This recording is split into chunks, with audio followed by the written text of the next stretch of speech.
I'm in no hurry, I can take my time. Oh, man. I'm going red, my tongue's getting tired. Tongue's getting tired. I'm up my head, my mouth's getting dry. But cha-cha-cha, oh, man. Let's spend the night together. Now I need you more than If nothing else, let's spend the afternoon together. How are you? I'm Big Rig. It's Real Big Talk. That's Lola. She's going to be taking care of you today when you call 304-214-1600. Open phone lines throughout the show today. We want to hear from you. There's just so much stuff. We could spend 12 straight hours sitting in here talking about all the things that are just revolving around the incident at the Capitol last Wednesday, what's happening right now as far as impeachment proceedings go, and where all of this leads us to, and that's why this station is here. You can air your grievances with me, with America, whatever you feel you need to say, as long as it stays within the boundaries of decency. Your calls are accepted, 304-214-1600.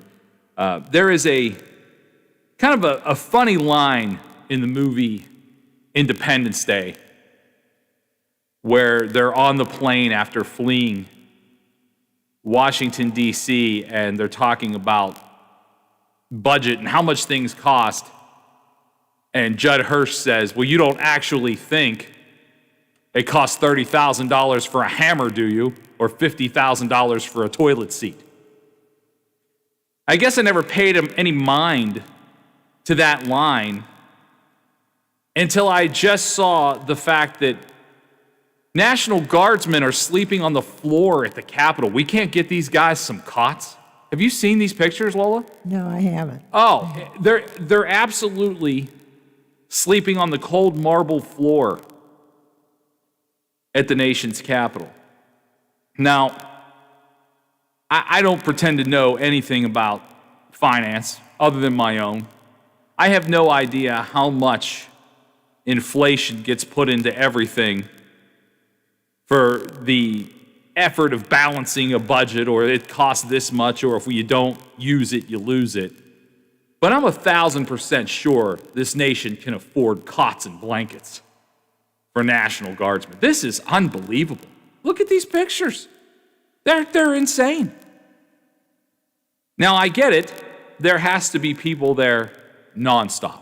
There has to be National Guardsmen. They don't close down for the night and just assume that nothing will happen. This building is quite well protected, and now more so than ever. But it just blows my mind to think that these brave people who have decided to become members of the National Guard and have been called in. This is why the National Guard exists. This is why it exists. In times when we are in need of extra protection, they are there. And these pictures that I'm looking at particularly, and I'll see if I can share them over to our Facebook page so you can see them yourselves if you want to go there to our Facebook page. It's just the Watchdog on Facebook. You can find it. I mean, these guys are just sleeping on the floor. Not even chairs. I get it that, when these guys have to rest, they have to rest. And when they have to work, they're probably not going to be sitting down. This is not an episode of Seinfeld where they are given a chair and fall asleep. These guys are, men and women, both well-trained, but don't deserve to be sitting on the floor or sleeping on the floor when they have the chance to rest. We'll get that over there on our Facebook page. This is a staggering statistic I just saw a little bit ago. This might blow your mind, Lola. More National Guard troops deployed for the inauguration of the next president of the United States than have been deployed to Afghanistan. I know. This is an unfathomable stat to me. Now, everybody has their opinions on who goes where and why and how many people and all those things that have been deployed to Afghanistan or anywhere. Everybody has an opinion on that. But to think that there is more need for National Guard security in the nation's capital to transfer power from one president to another than there is in all of Afghanistan?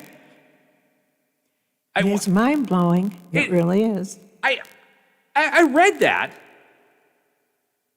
and I just thought, how could that be? How could that be?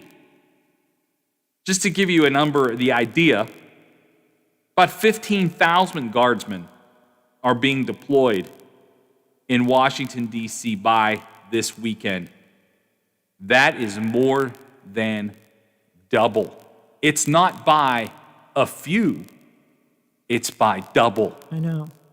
Double the amount of troops that are on the ground in Iraq and Afghanistan combined. What are we doing? What is happening? Yesterday we kind of tried to drive the point home, and I can't remember the caller, but this is where we are. We're not better than this. This is actually what we are. This is actually what we're doing as a nation right now. It's unbelievable. That number is staggering to me. 15,000 guardsmen deployed to D.C. And that is just in D.C. That is just in D.C. In Michigan, they're boarding up their Capitol building. Well, it's already been assaulted with armed militia people back in the summer. It has. So. It has. Michigan is one of those places that has the ingredients of a powder keg next Wednesday. And it's tough. I mean, just to be perfectly honest with you, it's tough to sit here and put this show together and what we're going to talk about and what we're going to discuss. It's honestly hard to find any other topics about anything anywhere on any news source other than Capitol stuff and COVID stuff. And they're the two most important things that are happening right now in our nation and quite frankly, the world, certainly as far as COVID goes.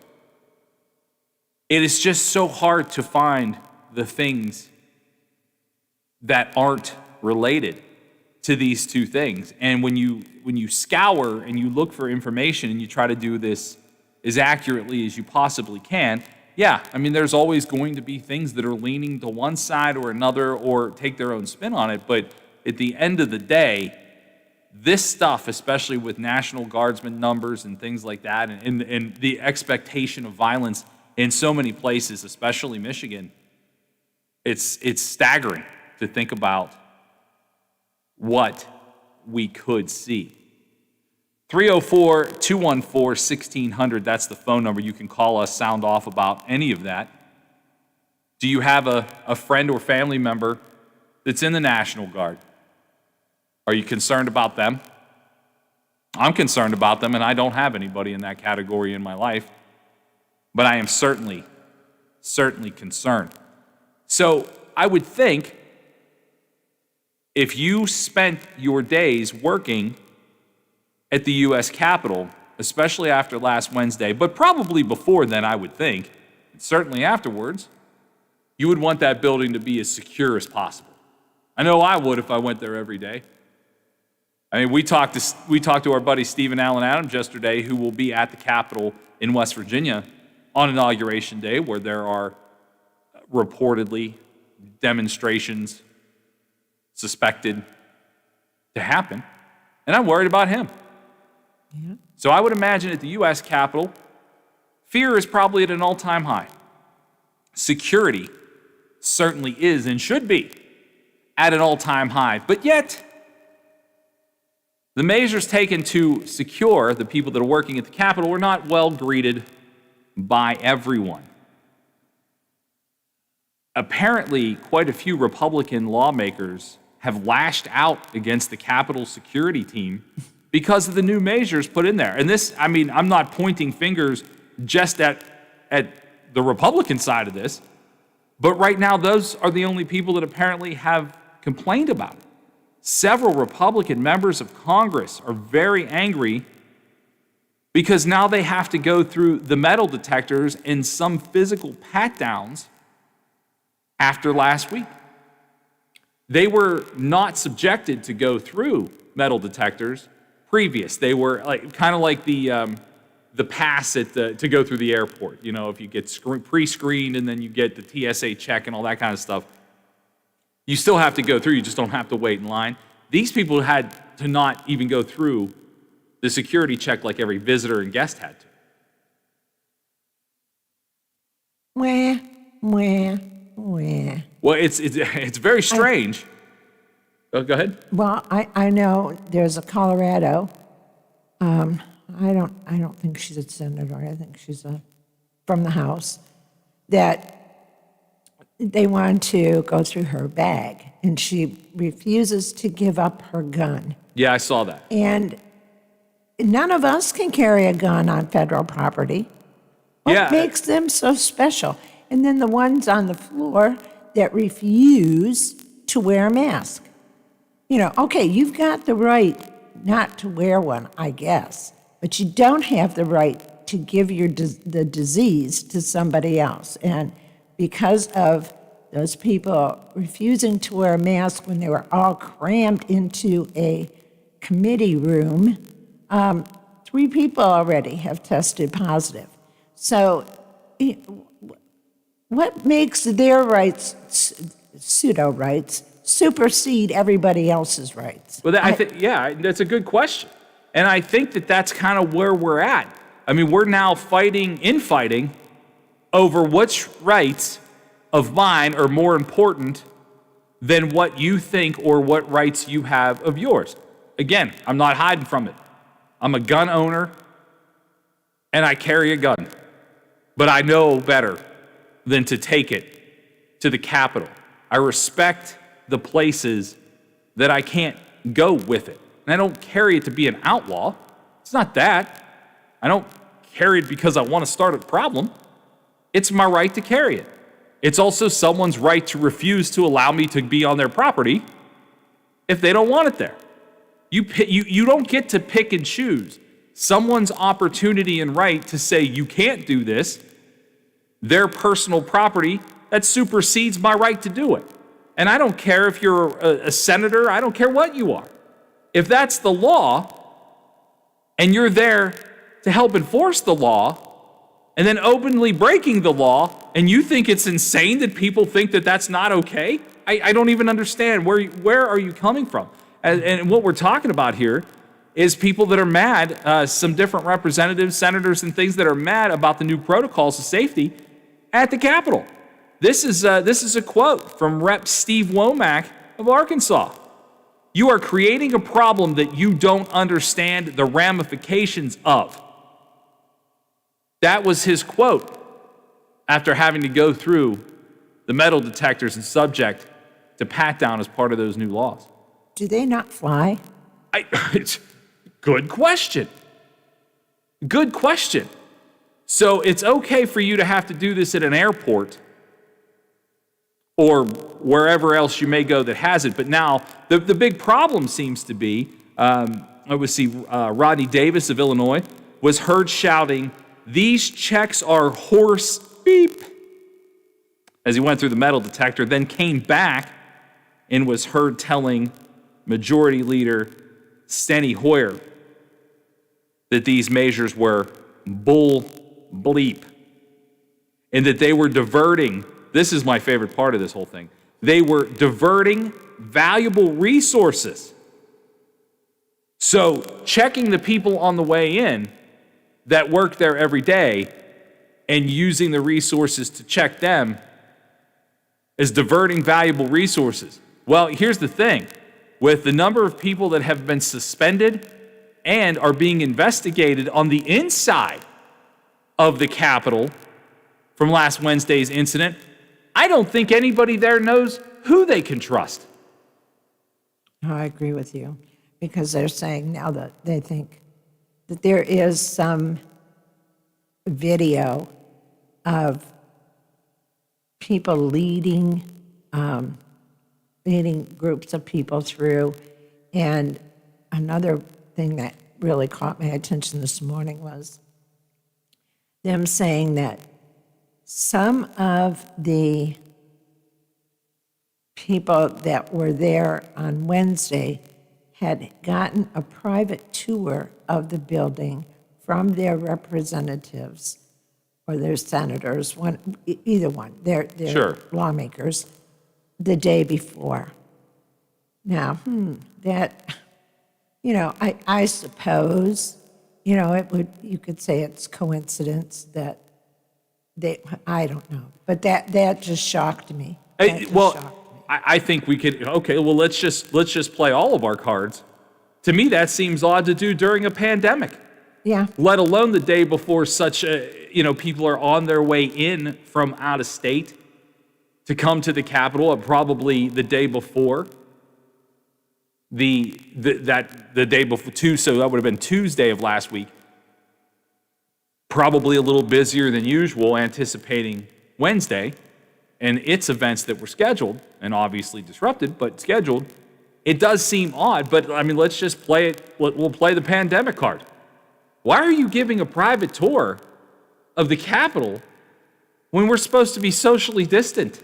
Yeah. I mean, is it a tourist attraction? Well, yeah, sort of, but it's there as an institution. This isn't going to the zoo. It's not. When things are open, they're open. When they should be closed, they should be closed. And I just can't imagine, if you can't send kids to school in certain states, should you really have a massive amount of people traipsing through a building? Yeah, I mean, to me, that's just common sense that you shouldn't.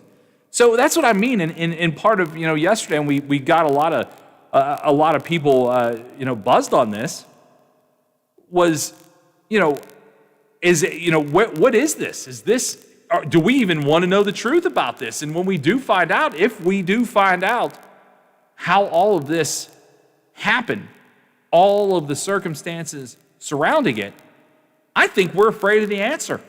And Well- if you're not, I think you should be afraid of the answer, because I don't think it's going to go in America's favor. I agree with you on that one.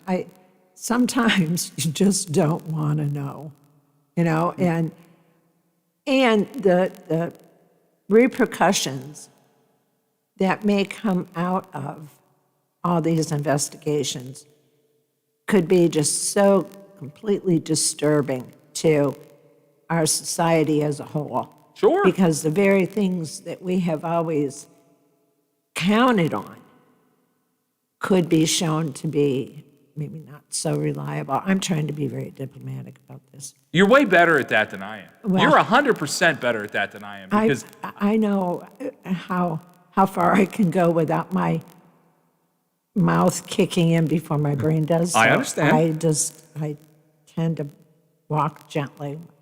I know I'm very volatile at some things, and this is one of them. I don't know. I don't know. I don't know where we go from here. I really don't. well, that's the thing. I just, as you dive deeper into this set of circumstances, and, I hate to use this term because it's not something that we're looking forward to in some ways we are, is next Wednesday, a week from today. And all of these things that happened last Wednesday are not going to be solved by this coming Wednesday. No, I know. And, I know. and we're talking a long-term situation here that has a lot of moving parts. It has a lot of pieces. It has a lot of backdoor things we can't see.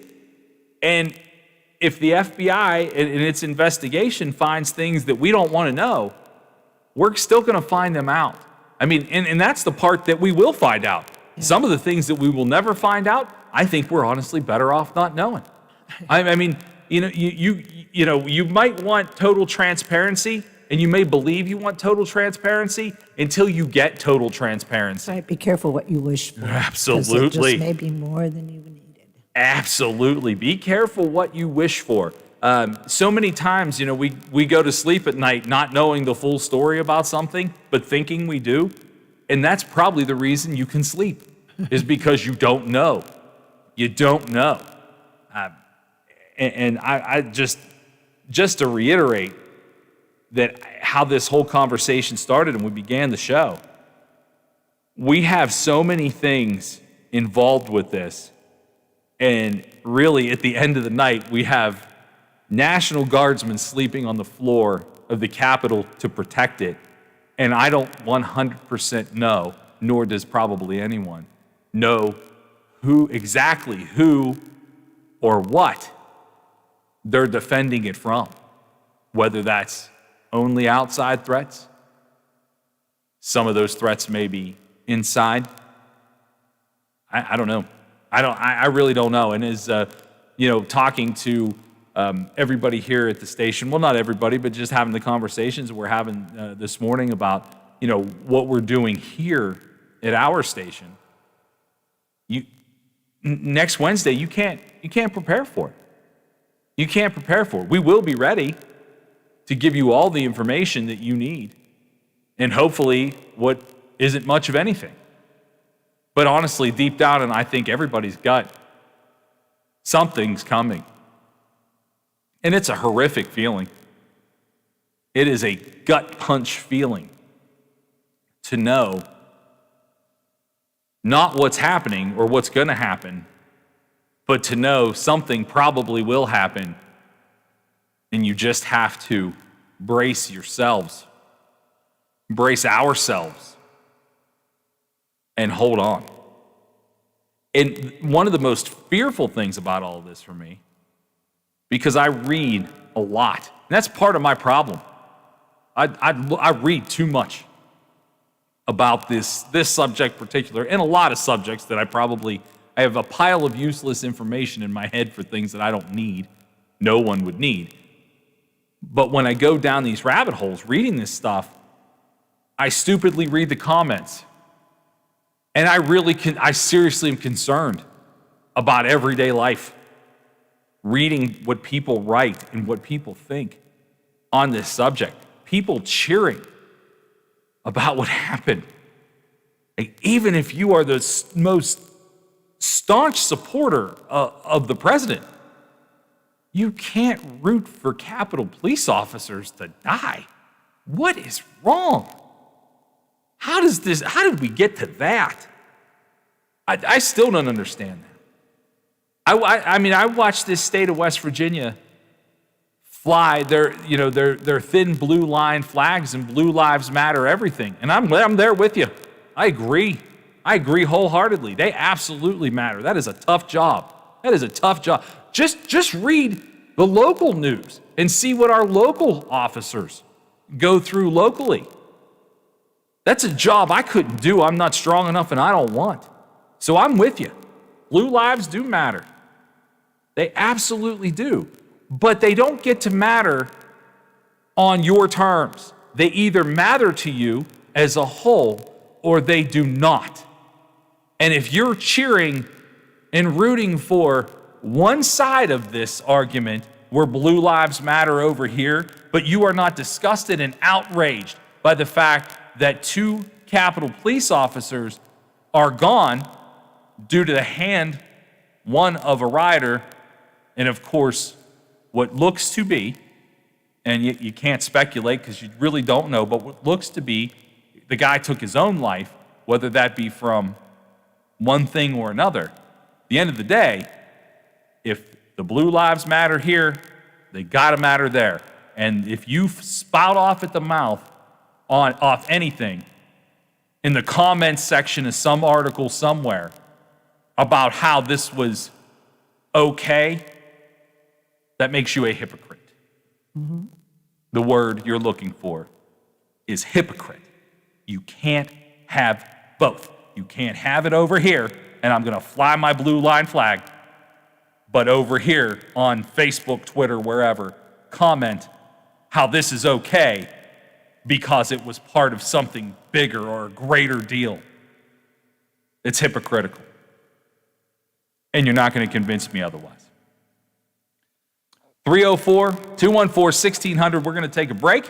When we get reset, we're going to talk about the impeachment proceedings are going on right now. We'll give you the latest in what we know, which is what we can obtain from various sites, but we will give you the latest on that.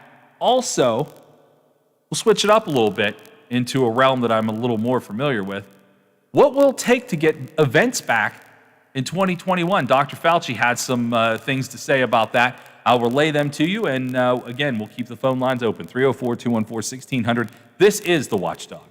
My little girl hurt her foot and needed a doctor fast, but her physician wasn't available, and I wanted her seen as soon as possible. Then I remembered the Wheeling Hospital Urgent Care, right in downtown Wheeling at the Stone Center on Market Plaza. Open 9 a.m. to 9 p.m. every day, the center is ideal if you have a sudden sickness or injury. The doctors and nurses were great, and they also provided x-rays, a pharmacy, and lab draw station. No appointments needed, and convenient parking is nearby. Wheeling Hospital Urgent Care. They'll take good care of you. The playoffs are my favorite time of year. I can't wait to bet all the action this weekend on FanDuel Sportsbook. And if you've never tried FanDuel before, the playoffs are the perfect time to give it a shot. Because right now, new users get an exclusive 25-1 odds boost on any team to win during the wild card weekend. That's right, 25-1 odds, any team, any playoff game this weekend. Naturally, I got to bet the Steelers against the Browns this weekend. All the things going on there in Cleveland. Steelers at home,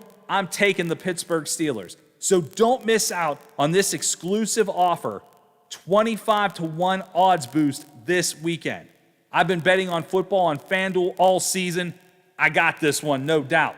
Odds boost and specials that happens every day with bigger boost each weekend. The playoffs are just getting started. If you've not been on FanDuel, it's easy to use, easy to register, easy to deposit, and easy to find your bet. Just download the FanDuel Sportsbook app and use promo code RICK so they know I sent you. That's FanDuel Sportsbook, promo code RICK. Must be 21 and over and present in PA or West Virginia. New users only. Must wager on a designated boost market.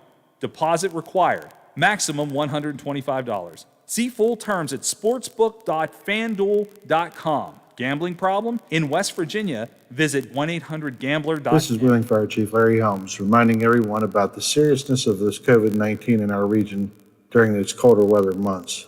This virus is spreading rapidly and could put a strain on our hospitals and emergency services. I am asking everyone to please wear a mask. It's important to make sure your mask covers your nose and your mouth at all times. Wearing a mask is one of the only defensive tactics we have to slow this virus down. Remember, wear a mask, stay apart, and wash Does your dog need groomed or walked? Are you looking for a pet sitter or dog boarding options? If so, call Dirty Paws, Wheeling's newest pet care service, providing the Ohio Valley with everyone's pet care needs. Check us out on Facebook at Dirty Paws WHG or call 304-639-7754. Now's a great time to go Toyota for reliability, value, and style. And RAV4 is the #1 selling SUV in America over the last year, with available all-wheel drive in gas or hybrid models. Now get up to $1,000 cash back from Toyota through February 1st. For more offers, shop Toyota's official website for deals, buyatoyota.com. Then see your Toyota dealer. Go Toyota, and let's go places. Oh, there's something so real about living local, and I know without a doubt I'm not alone. And I love living local. There's nowhere else I'd rather be. Said I love living local.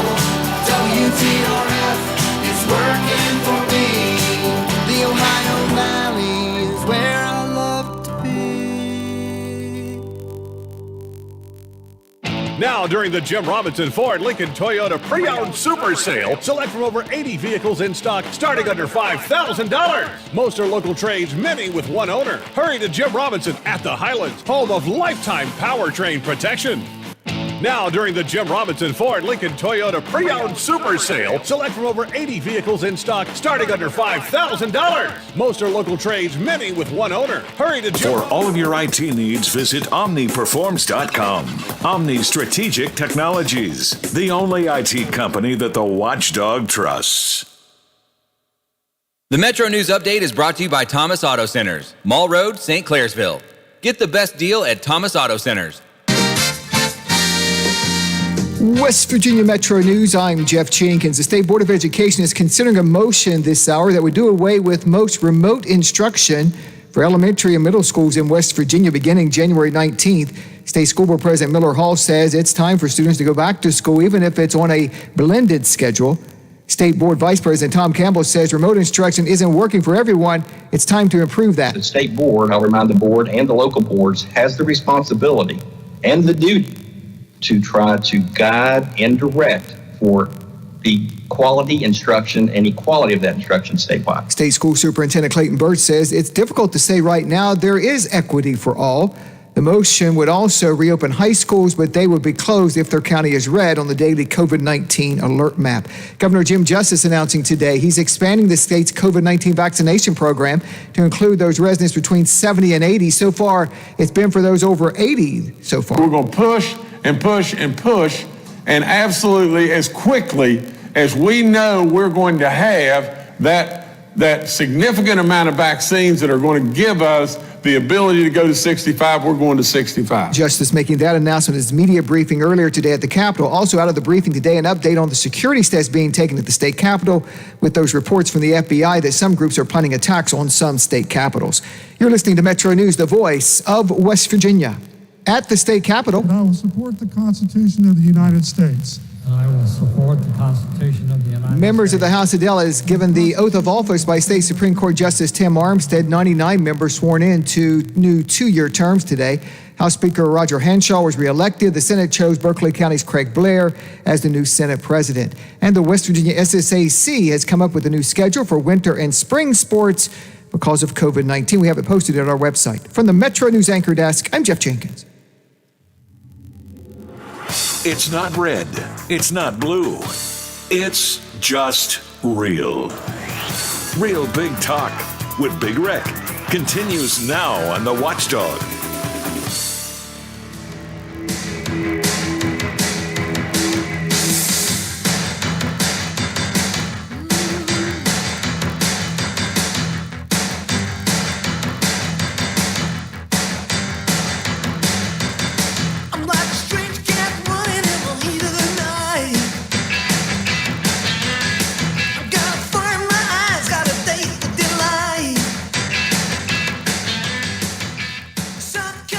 Welcome back to Real Big Talk. I'm Big Rick. That's Lola back there, playing the music and chiming in and being much more diplomatic about things than I am. Right now, as we speak, the House moves to impeach President Trump. Again, first time ever, twice to one president. As of right now, I don't know that there's a whole lot to report other than what I can blatantly see. It looked like there were at least 6 Republicans that were going to vote for impeachment. Democratic Representative Jason Crow, who is a veteran, called on his Republican colleagues to show a fraction of the courage of U.S. troops by voting to impeach President Trump despite their fear of the consequences. He said, and I quote, "I've dedicated my life to the defense of our nation, and Donald Trump is a risk to all that I love." End quote. And he went on to, I will paraphrase, "I'm not asking you to storm the beaches of Normandy. I'm just asking you to not be afraid of the ramifications of doing this." It's going to be interesting. I think this is about the closest I can recall of this really happening, although all of this is a blur, and we will look back on it someday and go, how did we process all of this at one time? We really will. And go ahead. Bigger question is, why did we allow this to happen? Well, I mean, it's true. That is probably the bigger question. I guess we have to just kind of, as they say in golf, play it where it lies. Why are we here? That's a question we probably can't go back and do anything about. But what we can do is look at where we're at. And this, I think, if nothing else, and I honestly, if I had to give my opinion, if this was, and I say this trying to not sound like I'm kidding about it, but if I had to bet, I don't think he will be impeached. And really, one of the hot buttons is it worth it at this point? That's just, to me, it's an interesting question. It's an interesting question. At this point, 1 week from today, Donald Trump won't be the president. So is the juice worth the squeeze 1 week? Right now, personally, no, I don't think it is. I think maybe after the fact to make sure that if necessary, that Donald Trump doesn't run for another office, if that's what has to happen down the road when things aren't as hectic as they are right now. I just think there are, I don't want to say there are bigger things, because there aren't bigger things, but there are things that are pressing right now that require the attention of so many, more so than trying to slam this in a week. That's just my take on it. Your takes are welcome too. 304-214-1600. 304-214-1600. Give us a call here at the Watchdog. Also, welcome to not only watch the show at our Facebook page, but also comment there. We will get your comments. See, I think it's a matter of accountability. If nothing is done, then who's to say that comes a president down the road that kind of flaunts their power to, but then that the precedent has been set. Well, so-and-so did it and nothing happened to them, and so I can get away with this kind of stuff.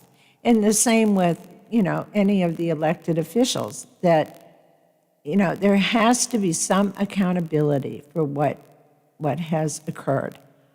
If you don't, I know he keeps saying, well, read the transcript of my speech on Wednesday. I never called for this. I equate that rally to a WWE event. I can see that. You have, some people that you don't even really know their name, but they get in the ring and as the crowd continues to build in their eagerness and everything, and alcohol, but so the names get bigger and the actions get broader until you get to the headliner, and then everybody is whipped up to a frenzy. It's not just his speech, and they all knew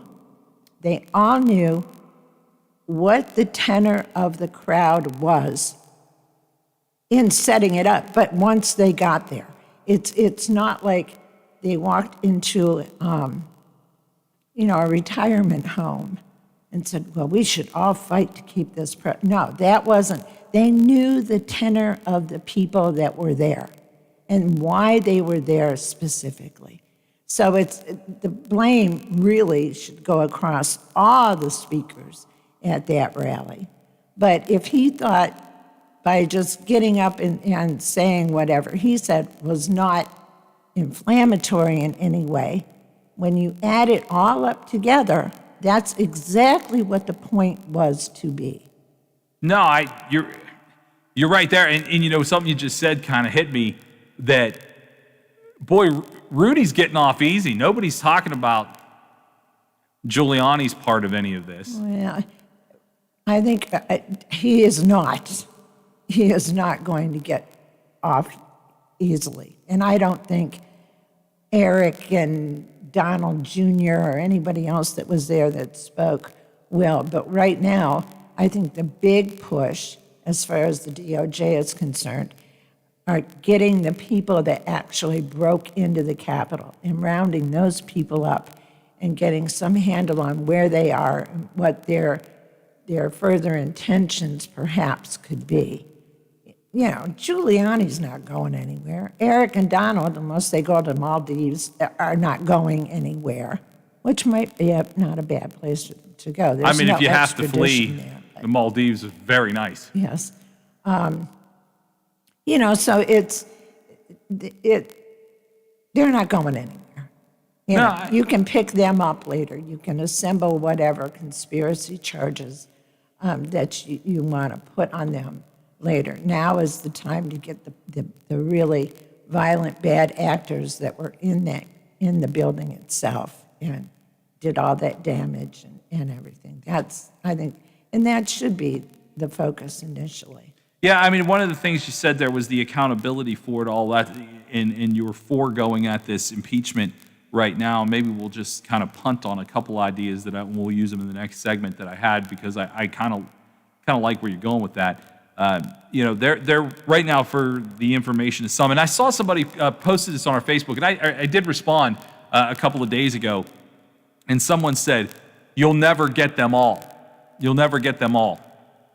Well, I don't know how many people were in there, but right now a lot of them have been caught. There's about 170, it looks like, that the FBI is looking for, and I don't. You're right. I don't know if they'll get every single one of them, but they're going to get most of them, and some of them are in real big trouble. That is something we'll get to a little later in the show. Some of the specific circumstances of whom and what they face. We do have some information on that. You're right. The accountability of doing this now and going for this impeachment now, it does exist. I mean, you feel like the further you get away from it, the less, because right now it's the hottest thing. It is the most contested, one of the ugliest, however you want to say it, things that are happening in our world right now. And I understand that. I guess for me, there's two schools of thought about it. If you do it now and you're not successful, then it almost seems like another win on Team Trump's side. And if you do it later and you have people not living in the heated moment of it, then maybe cooler heads prevail and you find a way to do it. Right now, I think it's still so fresh and indelible in most people's brains, especially the people that have to vote on this. I mean, I think for the first time in a long time, and we've talked to a couple people on here who it sounds like this week who have called in and said, I'm a Republican and I'm disgusted by what happened at the Capitol. I think for the first time in a long time, you're actually seeing people who will probably stick and stay with their party, and that's okay. That's not a crime. That is not a crime in any way, shape, or form, and no one will convince me it is. If you are a Republican, you can stay one.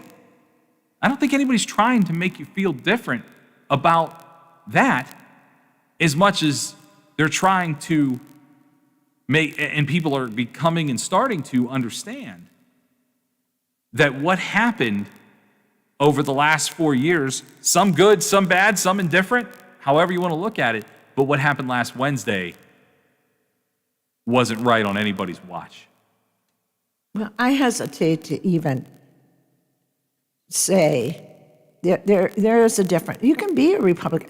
I have a lot of Republican leanings. I'm not officially one, but no, but there is a difference between being a conservative Republican, a Reagan Republican, as so many people like to say, and then this. There is a difference, and you shouldn't give up your core conservative principles because of bad actors on, No, you're right. You're right, and I totally agree. I mean, there's so many things about me that lean in that direction that I'm not going to change because of this. But being able to say one thing is right and one thing is wrong and feel confident in saying that, I have no issue saying that. I have no issue feeling that way. Looks like we've got a caller on the line. It's Bill. Hi, Bill. Welcome to the Watchdog. Oh, yeah, Rick. I got a few things to say. Number one, as far as us owing China any money, that's paid because of this coronavirus. In my opinion, it was biological warfare to disrupt Trump's chances for re-election. You're not alone in that theory. I mean, I would have to be an FBI agent, scientist, Navy SEAL, and everything else to be able to figure out the answer to that question. But you are not alone in thinking that. I know a lot of people that feel exactly the same way that you just said. So you were definitely not alone in that. Right. He was leaning hard on their way of doing business. And Antifa hadn't started his hands in this, I speak myself. If they're going to prove it, I don't know. It seems this is like what they usually do. I think the party's going to happen. The Republicans are pretty much the same as the Democrats. Maybe a minority party will resurrect itself after it comes out. Bill, I'm having a little bit of trouble understanding you. I don't know if maybe the cell reception is bad. Can you repeat yourself, please? Yeah, I think the new party will happen. I think the Republican Party's pretty much the same as the Democrats. Maybe Trump can rally the troops, and he probably can, to create a MAGA party. What do you think? Well, I heard some of it, so let me. I'll try to interpret what I did here, and if I'm incorrect, maybe we'll try again. I heard that you say the Democrats and the Republicans are basically the same. Did I get that? Yes, sir. Okay, let's start there. Let's start there, and we'll get into the next piece. There's a part of me, a really deep-rooted part of me, that thinks exactly that. I really don't favor one party over another. I like to think of myself as someone who looks at an issue and says, this is how I feel about it, and this is what I believe, and whether it falls on the left side or the right side. And honestly, for myself, I find myself falling more onto the right side than the left. But regardless of that, I like to think on my own. And you're right. I do look at a lot of people that are career politicians especially, that you really can't have a distinction.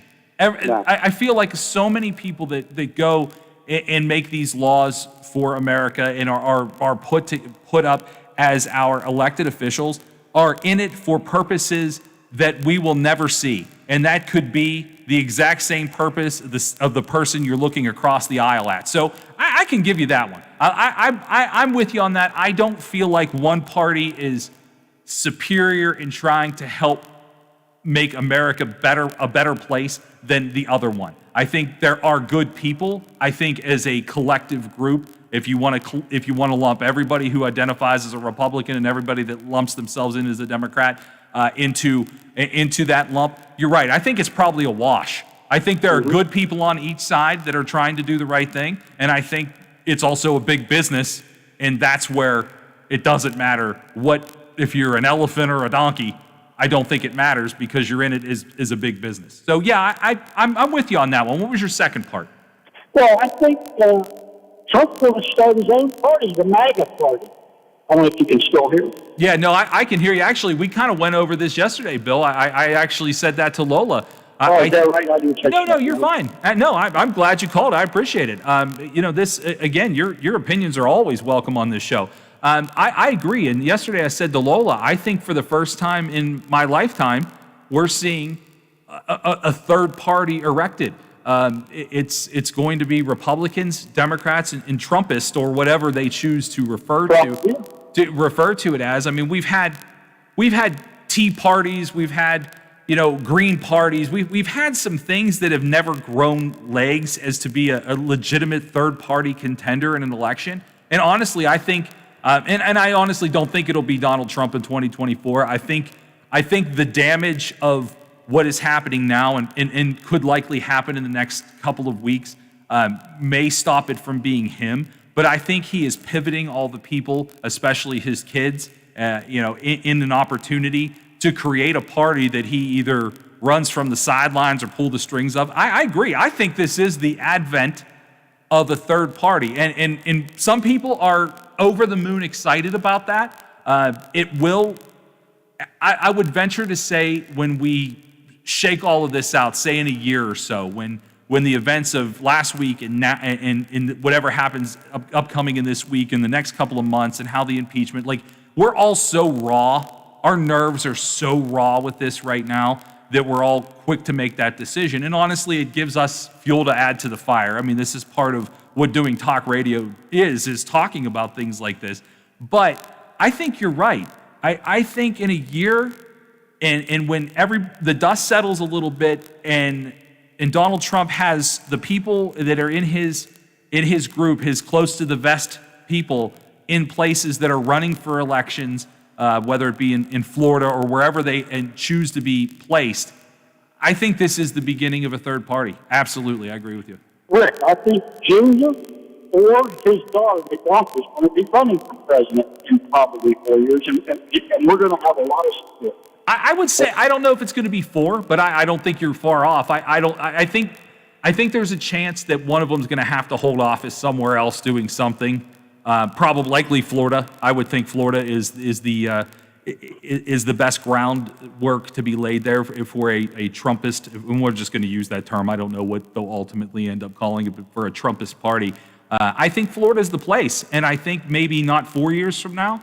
I think maybe someone associated with the president might run 4 years from now, but I think 8 years from now you will probably see somebody with the name Trump running for president. Lola, do you have something? Well, I think what's going to happen is in the 2 years, when the next election cycle rolls around, you're going to see a lot of people getting primaried, and it's going to be backed by whatever you want to call it, because he's got a huge PAC fund now. A huge fund. And that's the big fear, I think, with people that are in the House and Senate now, is when they come up for re-election, they're going to get primaried. And I don't know that I doubt it would be a Trump, but it will be somebody that was a constant supporter of him that is going to make those primary challenges. Yeah. Go ahead. Real quick thing. Can you hear me? Yeah, I got you. Okay. I'll give you the final thought, too, because we're going to have to go to break. Final thought, Bill. I would like you to get somebody on there to explain why this past stimulus package, $900 billion, why $700 billion of it was designated for overseas, going to Ukraine, going to Israel, going to $15 million to repair a boat in Sri Lanka. What does that have to do to stimulate this country? We have to tell all these countries, enough's enough. We can't get fortunes anymore. We have to take care of our own people. I wish you would get one of these guys on their mansion or Shelley Moore Capital or somebody explain why all that money went overseas. Bill, thank you for the call. We got to cut it short. I agree with you 100%. And you know what? As soon as I can find a qualified person to come on here and explain that to us, I absolutely will do that, because I think it is important to know. We're going to take a break. We'll be back with more on the Watchdog. FM 98.1, AM 1600 WKKX Wheeling, FM 97.7, AM 1370 WVLY Moundsville. The ABC News is brought to you by Thomas Auto Centers, Mall Road, St. Clairsville.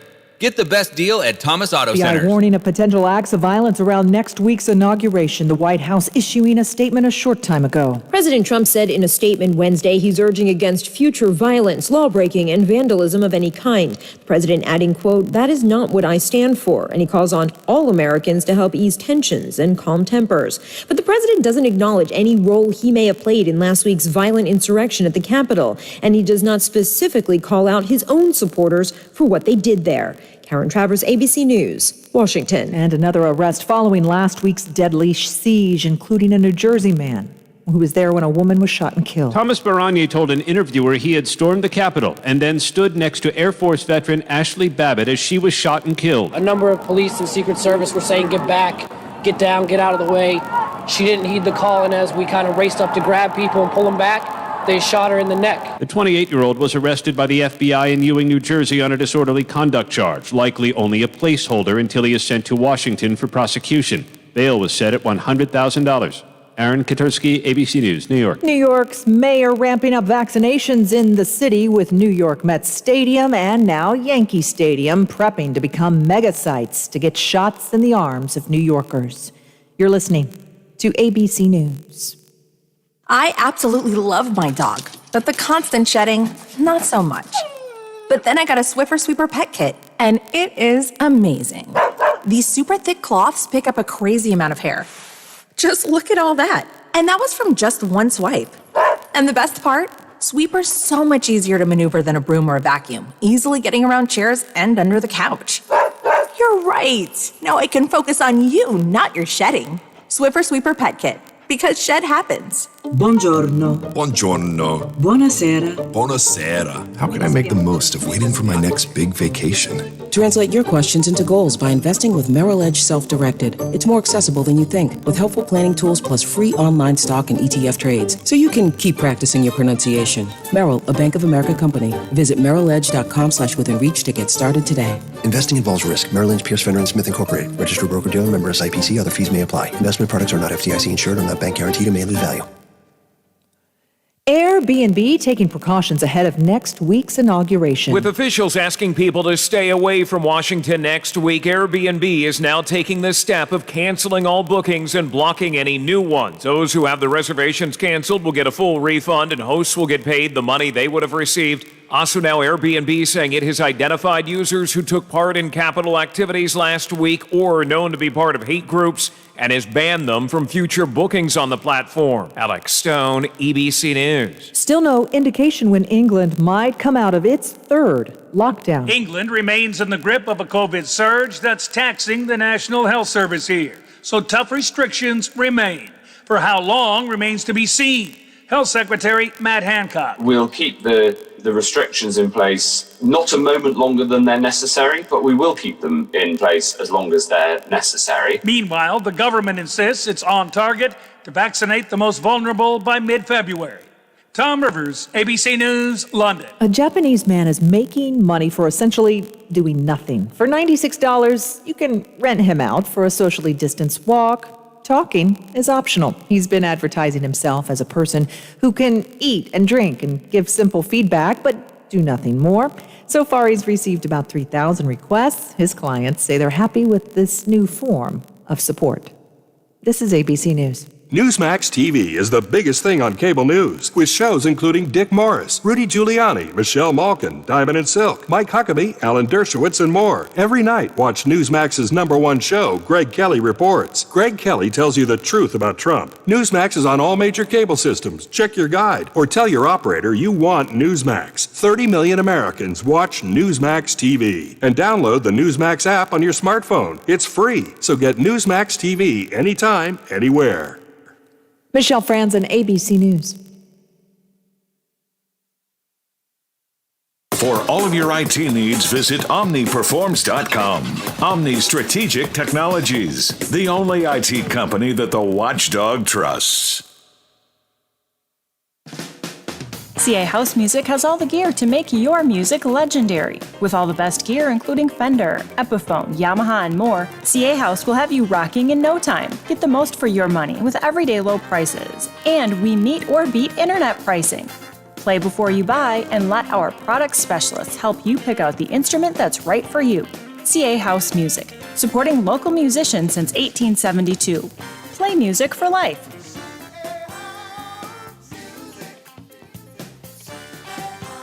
When winter weather strikes the Ohio Valley, you can trust the Storm Tracker 7 weather team to help you plan your day.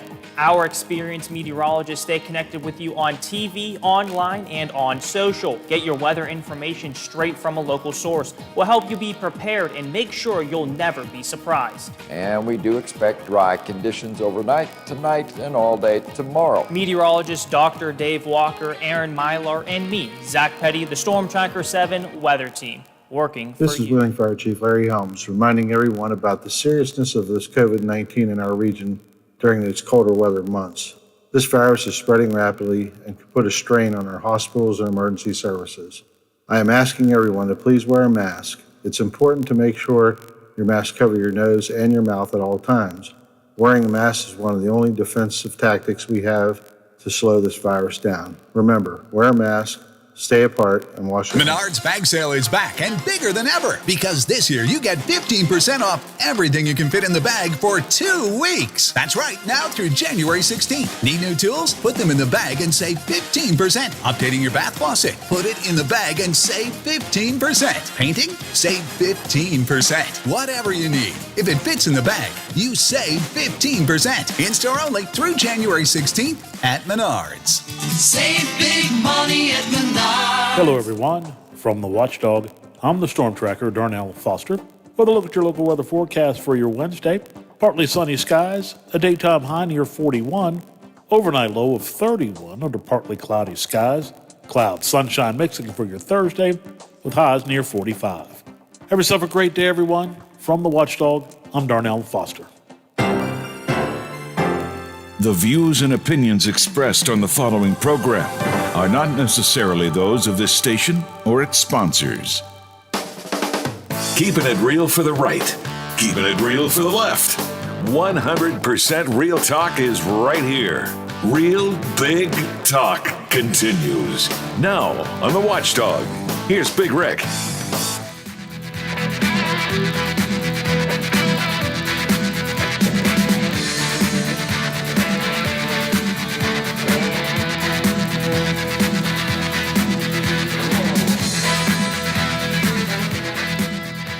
Welcome back to Real Big Talk. It's 3:08.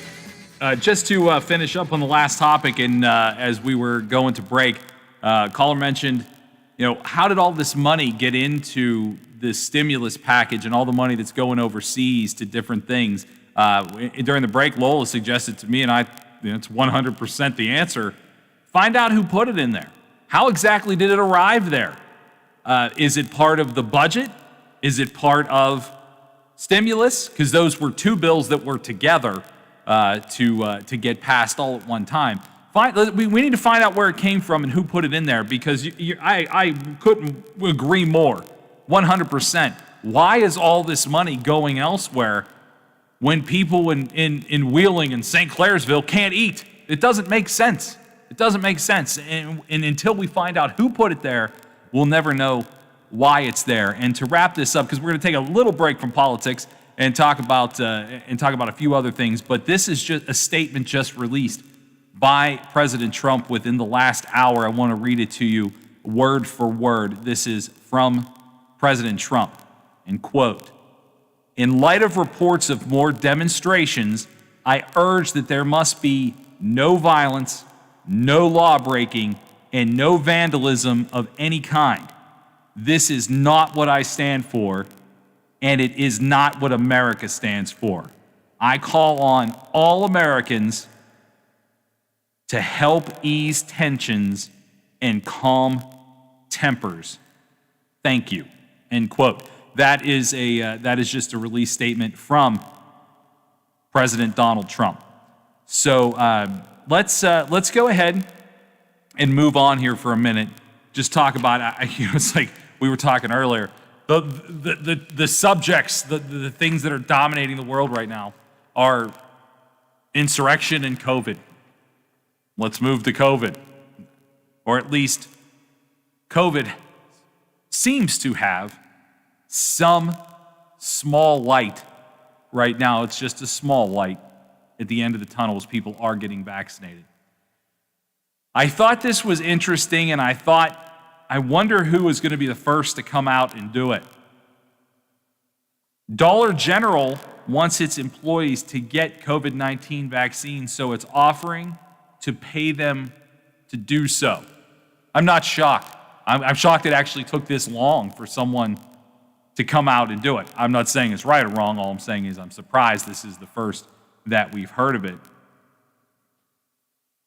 We don't want our employees to have to choose between receiving a vaccine or coming to work. It's probably true. That's probably true. So a lot of Dollar General employees are hourly workers who, if they're trying to balance getting vaccinated, going to work, their travel time, gas mileage, childcare needs, sure, there's a lot of things going on. So Dollar General wants to essentially pay their employees, I think it was like 4 hours. They're going to give them 4 hours of pay to get vaccinated. What do you think? 304-214-1600, 304-214-1600. Would that incentivize you if your office, your place of business, where you go to work, whatever you want to call it, if they were willing to pay you a little extra, put a little coin in your pocket to get vaccinated? Personally, I can't wait. When my number's called, I will go immediately. Absolutely will go immediately. Again, we've talked a little bit this week about how some people, especially hoping to get pregnant, are on the fence about what to do with this, because there is not a lot of information to the effects of what it would do to someone trying to get pregnant or that is pregnant. And there are going to be, in any medical circumstance, exceptions to the rule. I mean, it's just not everything is good for everybody. I talked to a friend of mine yesterday, Lola, when I was driving home. I called my buddy Mark just to check in with him. We try to do that once every 2 weeks. And, he said to me, I'm not sold on this whole thing, and his wife got it. She is actually a school nurse in Ohio. And he said, my wife got it, and I'm not sold on this whole thing. And I said, Mark, I'm allergic to penicillin. Yeah. So many people are not allergic to penicillin, but if you put some penicillin in my mouth, I'm going to lay there and twitch and turn red. That's what happens. It's like the oldest medicine in history. It's the oldest medicine. Penicillin made by mistake.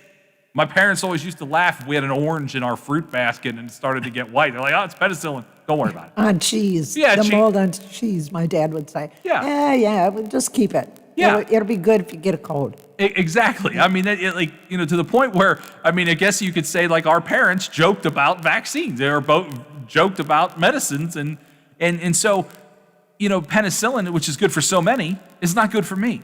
And he said, well, I'm allergic to penicillin too. And I said, there you go. Not everything is going to be good for everyone. But by no stretch of the imagination am I thinking something with a 95% success rate in trial that was looked at by the FDA, not just in America, but other countries. I feel pretty safe about it. So if the watchdog threw an extra 4 hours in my pocket just to go get vaccinated, yay for me. But if I was on the fence, now I will say this, because I promise to really truly look at these arguments in a balanced way. If I was on the fence about it or I was absolutely against it, no amount of money could make me do it. Personally, can't wait to do it. Hope they call me tomorrow. I know, me too. But my time's going to be, it's going to be a little while for me. But when they do call, if I have to take a day off of work, not that I want to do that, but if I have to, it's that important to me. It's that important to me. But if I was so hardcore against it like so many people are, and I'm not trying to change your mind, I'm just telling you from my standpoint, I'd go today. I'd stick one in each arm. Let's do it. Yeah. I don't think money would be the motivating factor. Especially, and I'm not dogging Dollar General here in any way, because they do have a lot of employees, and West Virginia has a lot of Dollar General stores, because they generally find places that are out in the middle of rural areas, so they are the chain that really does cater to a place that's contoured like the state of West Virginia. Yeah. I remember driving to Buffalo, West Virginia to do a football game when I was calling Parkersburg Catholic games, and Buffalo is the home of the Toyota plant in West Virginia.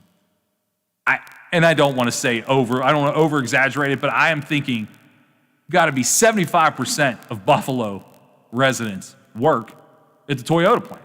It's the thing there. Yeah. And so you're like driving along and you see some homes and you see some trailers, you see some different things, you see a mechanic shop, a ginormous Dollar General, then some homes. And that's what they do. They key in on areas that are rural or between cities or places where it's not so accessible to go to a store, and that's where they thrive. So Dollar General probably has a lot of employees in the state of West Virginia, and I can't find the breakdown because I was looking, but I can't find it. They probably do feel like they need to offer something, because there's not necessarily a lot of people to take the jobs of people that get COVID. If you're out of your work for, they say 10 to 14 days. I can tell you this, I didn't have it, and I quarantined for 8 just to make sure I didn't give it, and I didn't come in here. I didn't risk anybody here and didn't risk anybody in my home or my life. Not everybody's over it in 10 to 14 days. And so if Dollar General has employees that live in these rural areas, and sometimes they only have maybe a dozen employees, if they all get it, those stores close. Those stores close. You can't operate it on 3 or 4 employees every day of the week. It just won't work. I think it's kind of a brilliant plan. I don't know if it's going to work, but a little bit of incentive goes a long way, and people often miss that. They often miss that. For me, if I was dead set against it, 4 extra hours of pay or whatever probably wouldn't work for me. But I think it's a nice gesture to pay people, but not force them to get it. I don't know if it works, but I thought it was all right. What about you? I think it's a good idea. Yeah, I mean, for me, it would just put 4 extra hours of work and pay in my pocket. Here's the one that really hits home for me. I'm Rick, that's Lola, 304-214-1600. Find us online. Brand new website, too. Brand new. Easily accessible to stream this online if you're anywhere that you can't listen to it on one of our sticks. Just go to thewatchdognetwork.com. Super easy to navigate. You can pick KKX or VLY right there and decide which stream you want to listen to. Also, watch the show on YouTube. Get all our information. We have a poll question up there. It's a cool website. Well done. So that just launched yesterday, and looks like we've got all the bugs worked out. It's ready to go. Visit us there. This one is probably the single biggest thing in my life because it is such a big part of my life. Dr. Fauci, large concerts could return, in quote, sometime in the fall of 2021. I hope so. I need this. I need this real bad for not only my livelihood, but my brain. You know, Dr. Fauci, for all the heat that he takes on some sides and all the, I mean, my God, there's something called the Fauci effect. You know how many kids are trying to go to medical school because of watching Dr. Fauci, who's not young. Dr. Fauci is over 80. He just had a birthday in the last couple of weeks. They all sang happy birthday to him as he walked out of the hospital. I mean, it was pretty nice. This guy is not a spring chicken, and he's got to be awake 20 hours a day. I mean, he is everywhere all the time, 24/7. I mean, all the time. And instead of reading the article to you, I'll just kind of paraphrase what he said here is, we've got to get people vaccinated, and he still believes in the vaccination plan that has been rolled out. He said, as long as this happens, even though obviously it's hit stumbling blocks in most places, West Virginia being one of the exceptions, although it has hit some stumbling blocks, if everything goes right, this will occur sometime in fall of 2021. By the time we get to early mid-fall, you can have people feeling safe performing on stage as well as people in the audience. I think you could start to get back to almost full capacity of seating back into theaters, performers performing, audiences will enjoy themselves again. It will happen. Boy, I hope so, Dr. Fauci. Oh, I do too. Boy, I hope so. For the sake of so many people that I know and the sake of the sanity of many, many more, we need to be able to do that. But there, I mean, the anti-mask crowd, those of you that have just refused. Last night I went to pick up Chinese on my way home. 2 people standing there, no social distancing, no masks.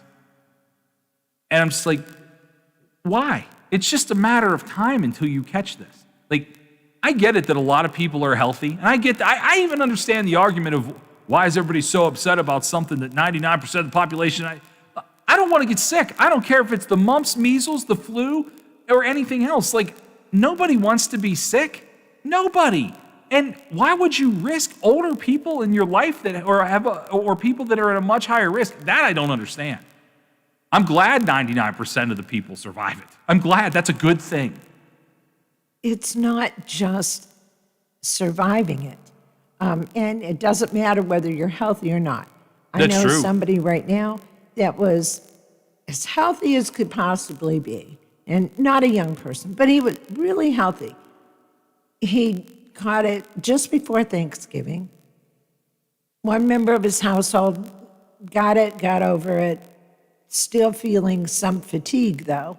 So it's been over 2 months, and he's still coughing some, short of breath, fatigue, and this was somebody that walked every day and, didn't smoke. I can't say didn't drink, but, I mean, he was really healthy.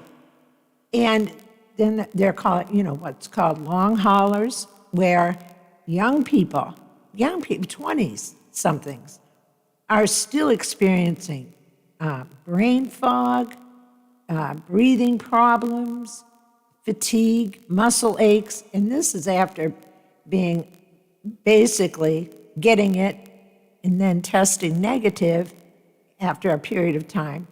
But they're still dealing with all the repercussions of this. Absolutely.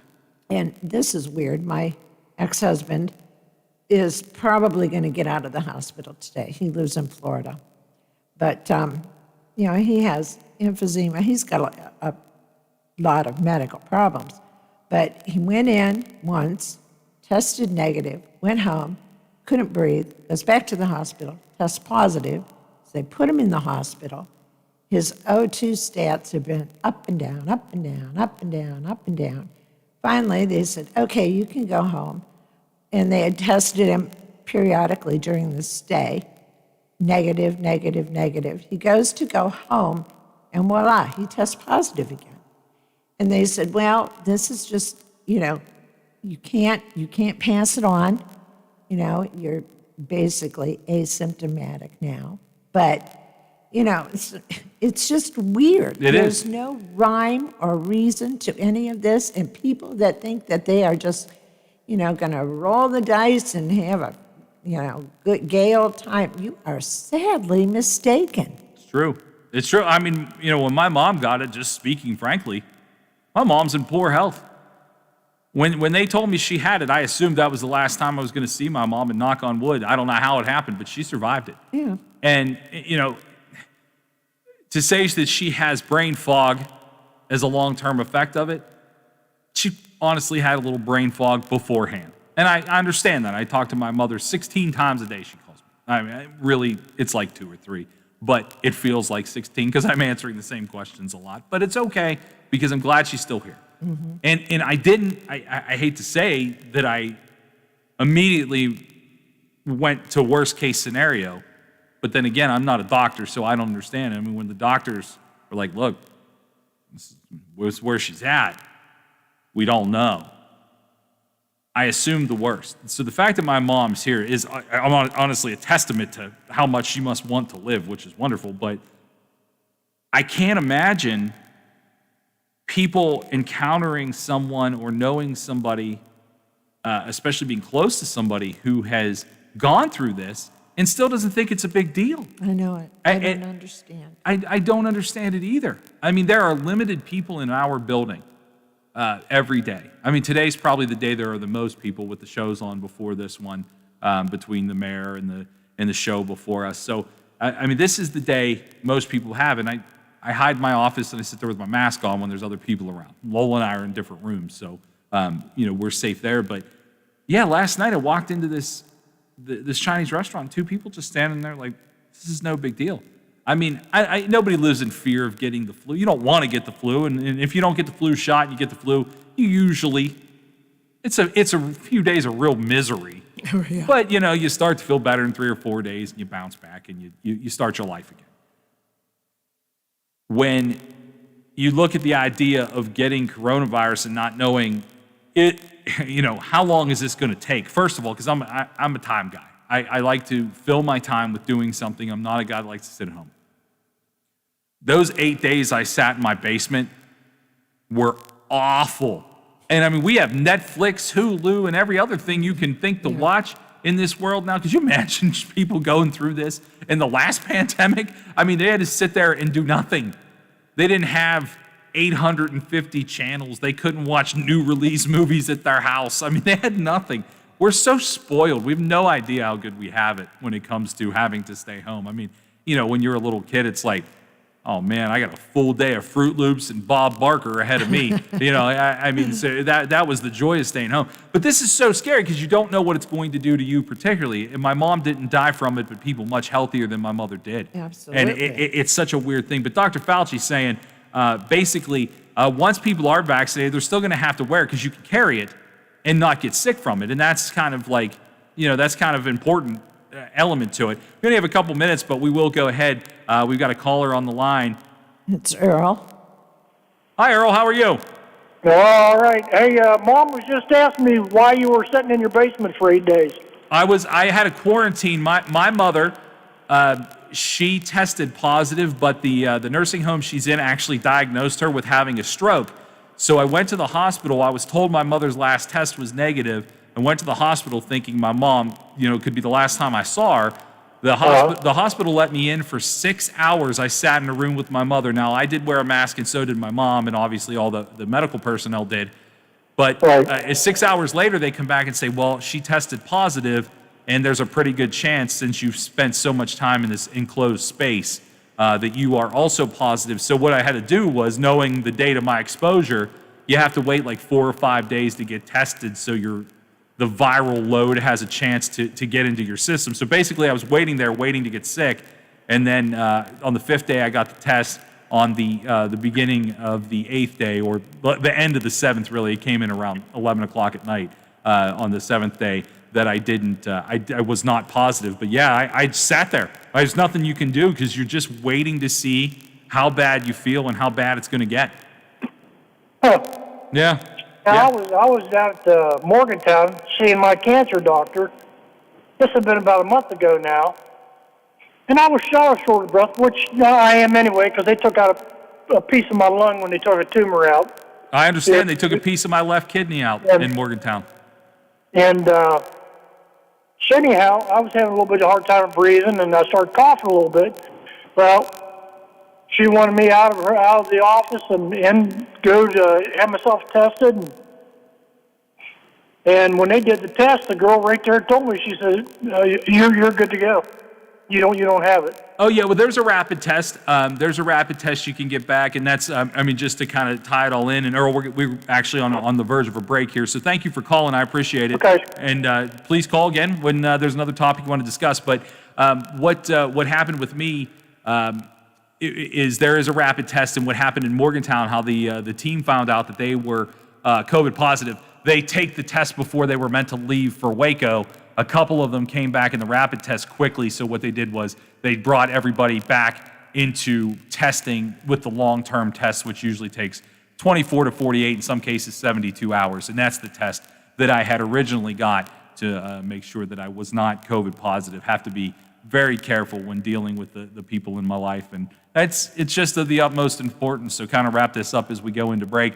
Dr. Fauci said, if we can get that many people vaccinated and go back to having concerts in 2021 in the fall, indoor shows, you still will have to wear a mask. We still can't spread this stuff. It's still going to be a while until you have to wear the mask. But I tell you what, at this point, I would wear an ironclad suit to just sit there and listen to Springsteen or anybody play at that point. I'd listen to somebody else play Springsteen. We're going to take a break. When we come back, we're going to get to a couple of other subjects like stimulus. We'll talk a little stimulus next on The Watchdog. I'm not buying till I checked on Ford. Most of us are faced with uncertainty every day. Your job, your finances, sporting events, schooling for your children, and so much more. With so much uncertainty surrounding you, there is one auto dealership that you can be certain about, and that's Doan Ford. You can be certain that you always get a great deal and the best service afterwards. Being in business for over 50 years has given Doan Ford the reputation of being a strong, reliable dealership. Be certain. Choose Doan Ford. Online at DoanFord.com. I'm not buying till I check Doan Ford. Island Pawnbrokers is now your local firearm dealer. In a pinch? Need cash quick? See us before going to the big box stores. Paying top dollar for firearms, gold, silver, tools, coins, and electronics. Don't lose your good credit. Let us give you instant cash. Stop by 2 North Broadway Street on Wheeling Island, Monday through Friday, 9 a.m. to 5:30 p.m. and Saturday, 10 a.m. to 2 p.m. Island Pawnbrokers. Stop in for instant cash. Oh, there's something so real about living local. And I know without a doubt I'm not alone. And I love and living local. There's nowhere else I'd rather be. Said I love and living local. WTRF is working for me. The Ohio Valley is where I love to be. Wheeling Wheeling Coin and Hobby on 10th Street in Wheeling next to the Bridge Tavern in downtown Wheeling wants to buy any and all unwanted gold and silver jewelry. They are paying top dollar for 10, 14, 18, and 22 karat gold plus 925 sterling silver. They also want to buy collectible coins and paper money from before 1933. Wheeling Coin and Hobby is open daily from 9 a.m. to 5 p.m. Monday through Saturday. Coin and Hobby, 304-232-8430, and add them on Facebook. New Belgium Fat Tire Amber Ale is now available in West Virginia and distributed locally by wine and beverage merchants. With its toasty and biscuit-like malt flavors blended perfectly with hoppy freshness, it's bound to become one of your new favorite craft beers. Fat Tire Amber Ale is now available at local retailers. Please don't drink and drive, and drink responsibly. From your friends at Wine and Beverage In a Merchants. hurry and need to see a doctor? The Woodsdale Health Center and Walk-In Clinic is located across from Little Caesars on National Road. Open 7 to 7 Monday through Friday. Patients can receive primary care, treatment of minor illnesses and injuries, wellness visits and physicals. There's also a lab draw station open from 8 to noon weekdays. A division of Wheeling Hospital, the Woodsdale Health Center is led by family physician Dr. Michael Wilson. Call 304-234-1971. They'll take good care of you. Over the years, you've brought opioids into your home. They helped when you were in pain, and you held on to them just in case. But holding on to opioids puts your family at risk. Learn more at www.fda.gov/drug disposal. Does your dog need groomed or walked? Are you looking for a pet sitter or dog boarding options? If so, call Dirty Paws, Wheeling's newest pet care service, providing the Ohio Valley with everyone's pet care needs.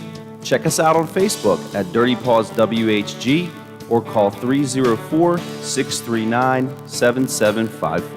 Menards is here to help you turn your house into your home. Updating your bathroom is a great way to express your style. The Ensemble Shower from Sterling has a 3-piece modular design that will fit right where your old shower once was. These showers offer plenty of storage space with built-in shelves. The 60 by 34 Ensemble Shower is $494.97. Save big money now during Menards Project Day sale. Prices are good until January 16th. Save big money at Menards. Quaker Steak and Lube at the Highlands is the perfect place to relax after a long day. Happy hour from 3 to 6 Monday through Friday. Get $2 off appetizers, $3 off domestic drafts, and house wine specials. Quaker Steak and Lube, voted Best Wings USA. Quaker Steak and Lube at the Highlands with another steal of a deal. Get a steak burger and fries all day Monday for only $8.99. It's also Military Mondays. The Lube will take 25% off for all veterans, active duty military, and first responders. Quaker Steak and Lube, voted Best Wings USA. Are you or your loved ones facing a serious legal battle? The law office of Paul Harris wants you to know you aren't alone. Do you need someone that's not afraid to go to trial and fight for your rights? Attorney Paul Harris and his team are willing to go where most firms are not. The courtroom. With a successful track record in civil litigation, criminal defense, including tax issues and healthcare fraud, Harris Law Office will fight for their clients by offering the most aggressive representation in and out of court. Call Paul Harris at Harris Law Office for a free consultation. 304-232-5300. COVID's impact continues to lay claim to the Mountaineer basketball schedule as 2 more games are postponed. Hi, everyone. I'm Tony Caridi. That story coming up on today's Mountaineer Report, brought to us by Kroger. Did you know that 1 in 8 Americans struggle with hunger? Yet more than 40% of the food we produce is thrown out. At Kroger, we know we can do something about this. We're donating more food to local food banks through our partnership with Feeding America. And we're working with World Wildlife Fund to end food waste. But we can't do it alone. And we hope you'll join us in creating a world with zero hunger and zero waste. Visit thekrogerco.com to learn how you can help.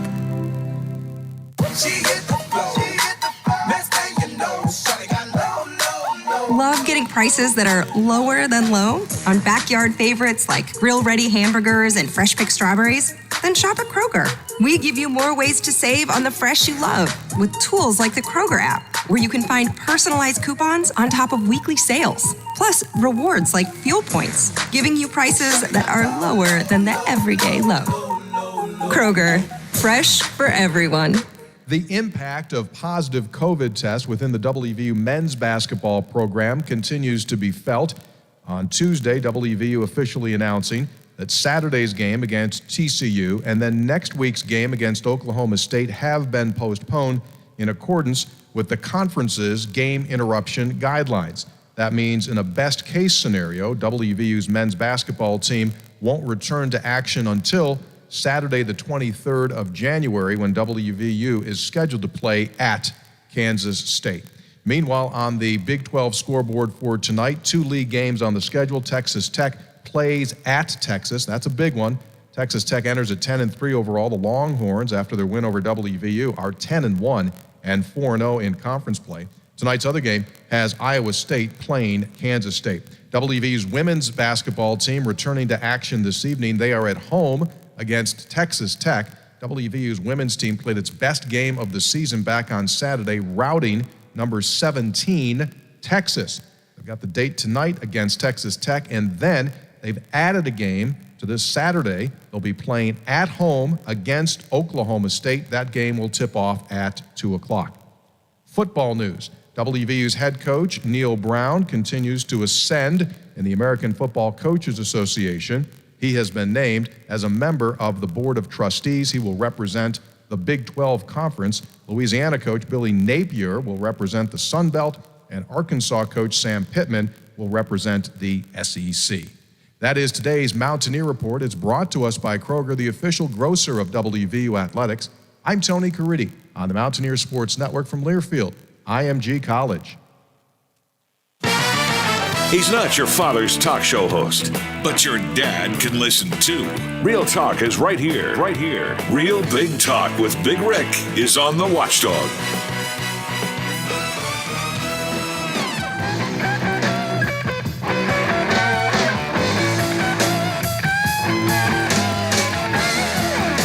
Mississippi Queen, if you know what I mean. Mississippi Queen, she taught me everything. Remembering the great Leslie West. I think we lost Leslie West on the 23rd of December, lead singer of that band. Welcome back to Real Big Talk. It's 3:39. I'm going to not get too deep into stimulus conversation today because tomorrow is the day that Joe Biden's team is expected to unveil his long-awaited stimulus package. Long and short of it, what we do know is that Joe Biden would like to send out $2,000 checks to everybody. You're welcome to get in on this too, because I've seen some interesting conversations and interesting things said about the idea of getting a $2,000 stimulus check out to everybody. 304-214-1600, 304-214-1600. You for it, against it? Let us know. Let's talk about it. The weird thing about this is, and again, we don't know a ton about it, there is supposedly an opportunity, or at least an attempt by the Biden team, Biden administration, to reduce student debt for people that are in student debt by $10,000. For some that go to Harvard, that won't matter much. For some that go to WVU, that will be game-changing. You know, it's interesting when you see a plan that's across the board for everybody. I mean, if you go to a $75,000 a year school, it's a drop in the bucket.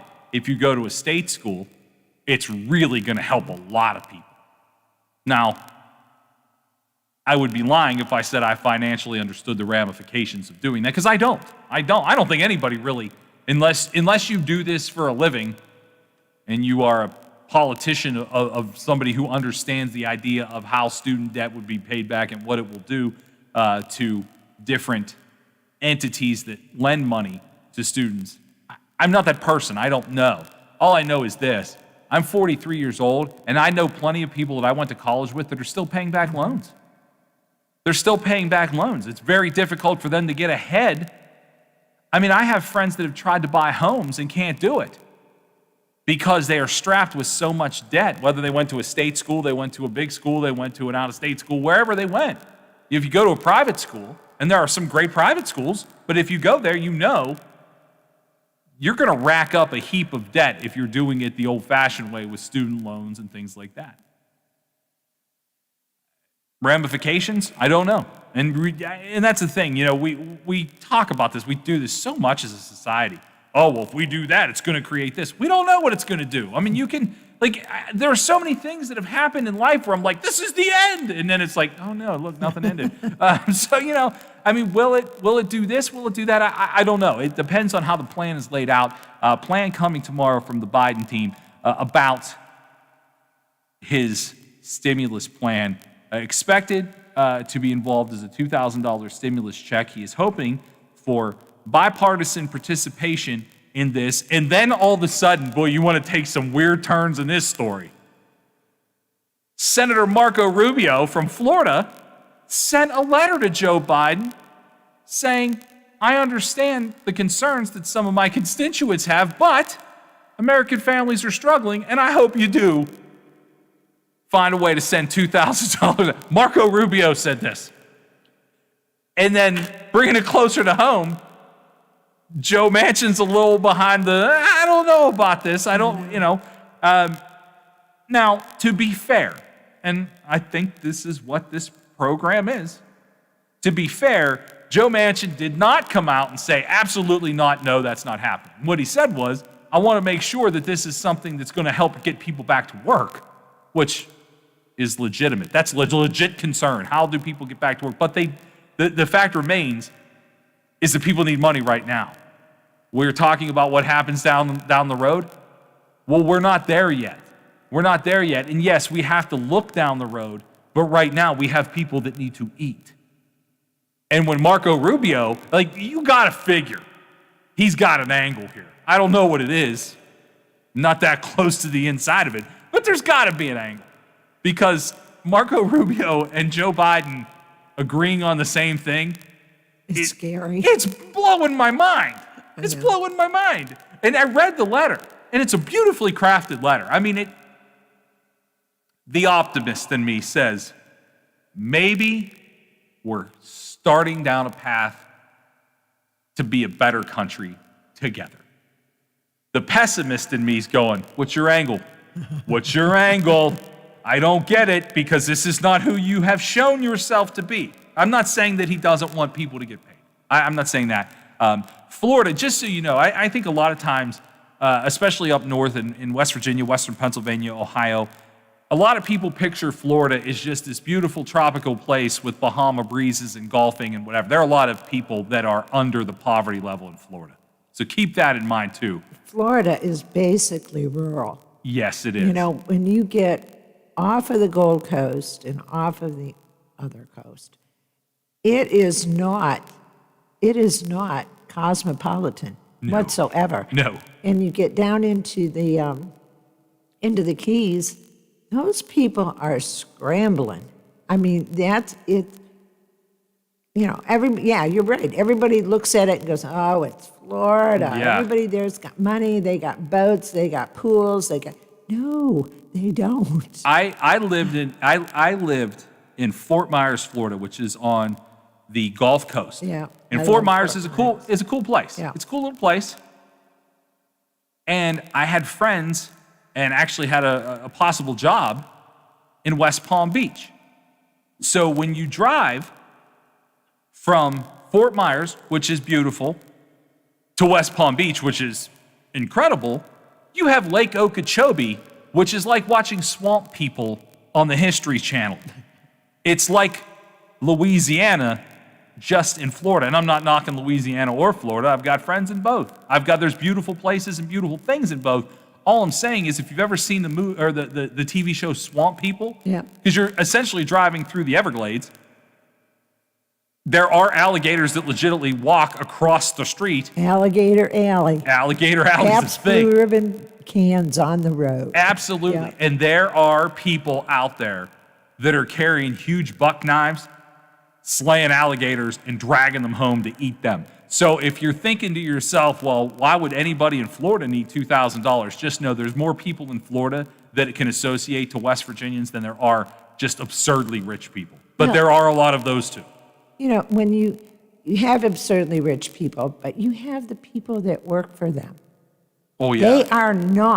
They are poverty level. all of the people that work in the bars and the restaurants and the grocery stores and in people's homes, they are not wealthy. No, they're not. There was in Naples, Florida, and I don't want to go too far into my time in Florida or anything, but in Naples, Florida, there are huge communities, like Judge Judy lives in Naples, Florida, which is not far from Fort Myers at all. In fact, it's kind of on the way to Miami. But you got to pay for your air when you're driving through Naples.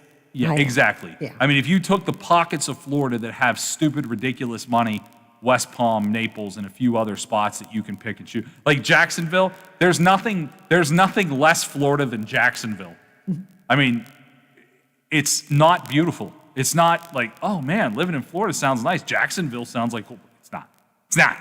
I'd rather live in West Virginia all day long than move to Jacksonville. So all I'm saying is when Marco Rubio gets involved with this idea of, we're Florida Republican Marco Rubio on board with Biden's plan to give $2,000 stimulus, when that pops up, you have to check the site to make sure it's real news. It's real news. I mean, you want to talk, and we're not going to go on the fake news path right now, but it's legit. It's legit. I read the letter, and it seemed optimistic. We'll say it seemed optimistic. And I also read and looked up what Joe Manchin had to say. Not slamming anybody here, but his concerns are, is this the best thing to do at this time? Is this money specifically targeted to the people that need it the most? Because at the end of the day, Judge Judy would also probably get a $2,000 check and she doesn't need it, living in Naples. But we do. So it's like, I can understand the idea of wanting to target things to go to the proper place and to make sure that we're working towards getting people reemployed the best way possible. All those things are legitimate, but at the end of the day, you cannot see that forest through those trees. We don't know. We don't know.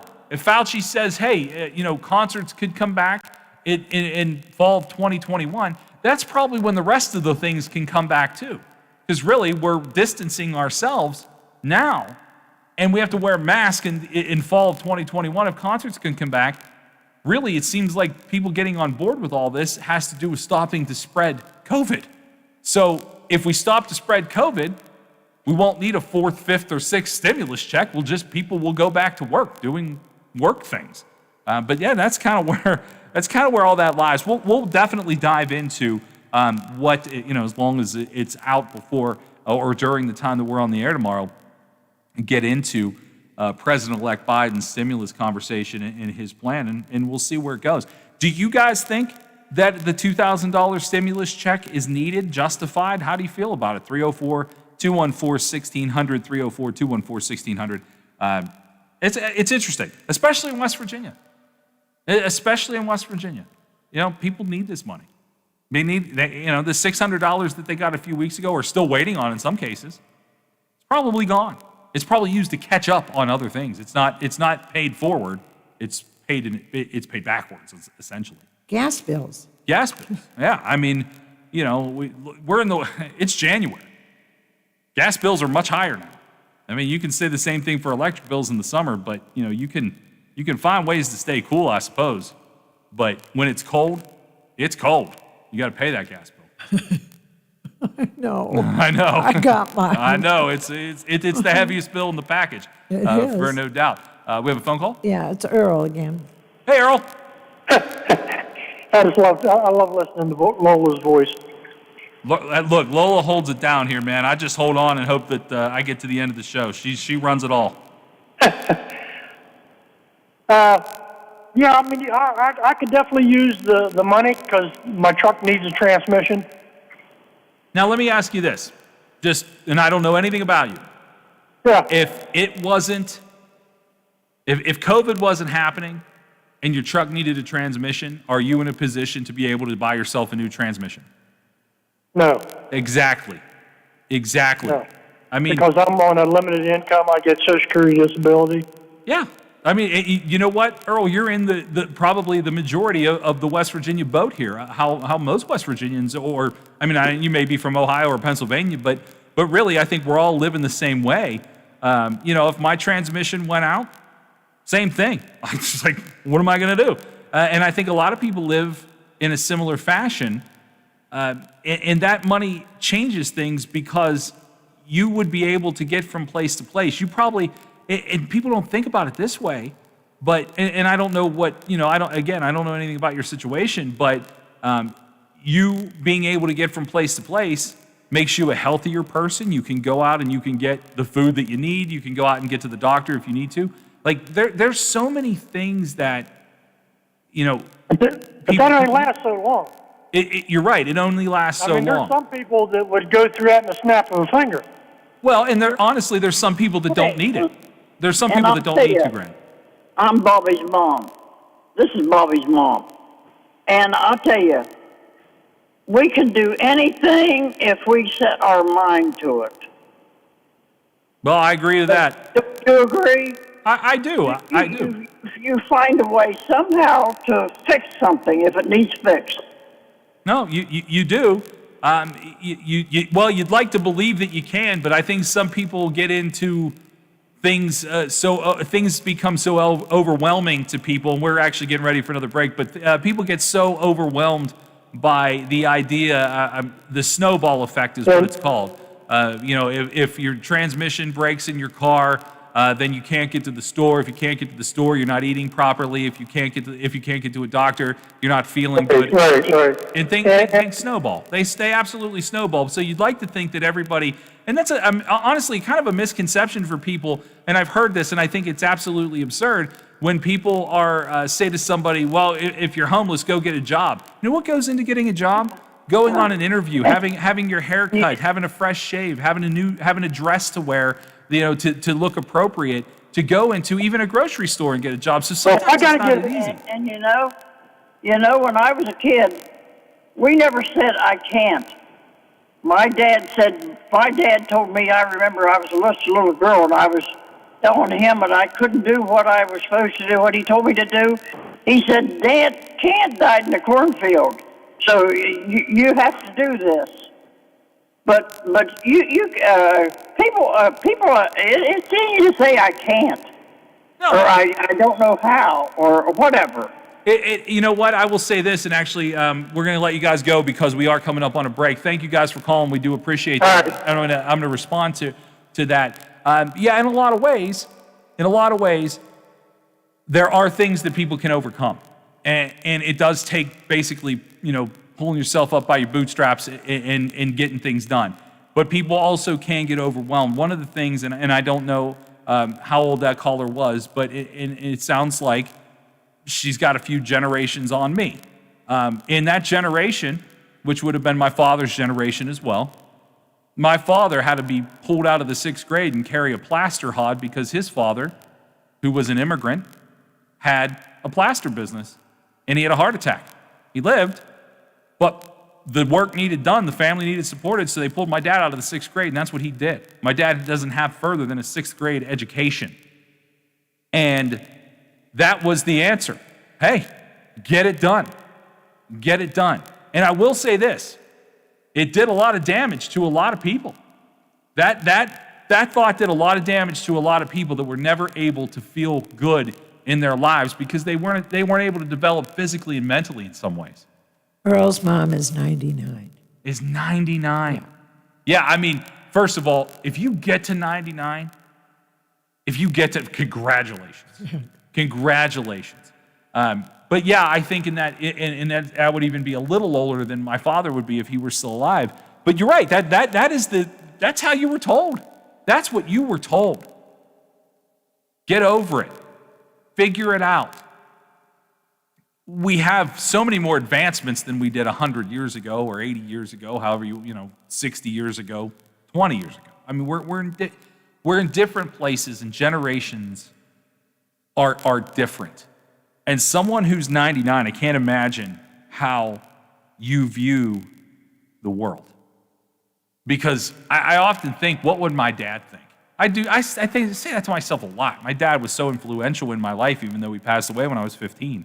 He was such a big part of my life, and I learned so much from him. I can't even imagine, had he been around longer, what I would have picked up. But I can firmly say that when I see things happening on TV, I don't even take it back to my grandparents who would be over 100 now.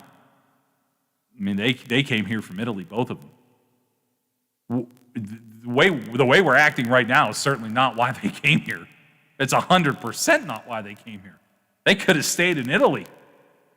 So it just, yeah, you can pull yourself up. Yeah, you can get over it. But in some cases, people have been beaten down to the point where they can't. They just can't mentally. And this is something I'll always advocate for. We are the worst country at mental health I have ever seen. Absolutely. We pass that off as, oh, you're crazy, or get over it, or get over yourself, or quit whining. And I mean, my dad, I'm not gonna lie, he did that to me sometimes. You know, my dad's favorite. Hey, Dad, I hurt my wrist playing hockey. Well, it's a long way from your heart. Thanks. Go out there and rub a little dirt into it. Rub a little dirt on it. Yeah. You know, if I got sick from anything, I swear my mother was pouring Robitussin down my throat.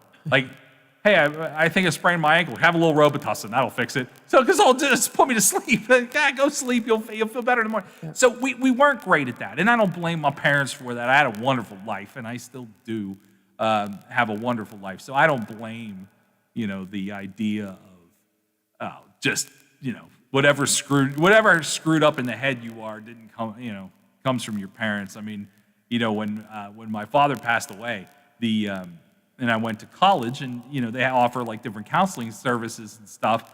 It was kind of like, well, you're angry because your father died. I'm like, no, I'm sad because my father died. I'm not angry. Like, I'm not an angry person. But we're so quick to point out, oh, it's this, or oh, it's that, oh, it's this. Sometimes, you get overwhelmed, and we can build back, and we will build back together. But you're right. And at 100 years old, God love you. I don't know how you made it. We're going to take a break. We coming up in 4 o'clock hour. We're going to talk a little sports, maybe try to end the show on some lighter notes on the Watchdog.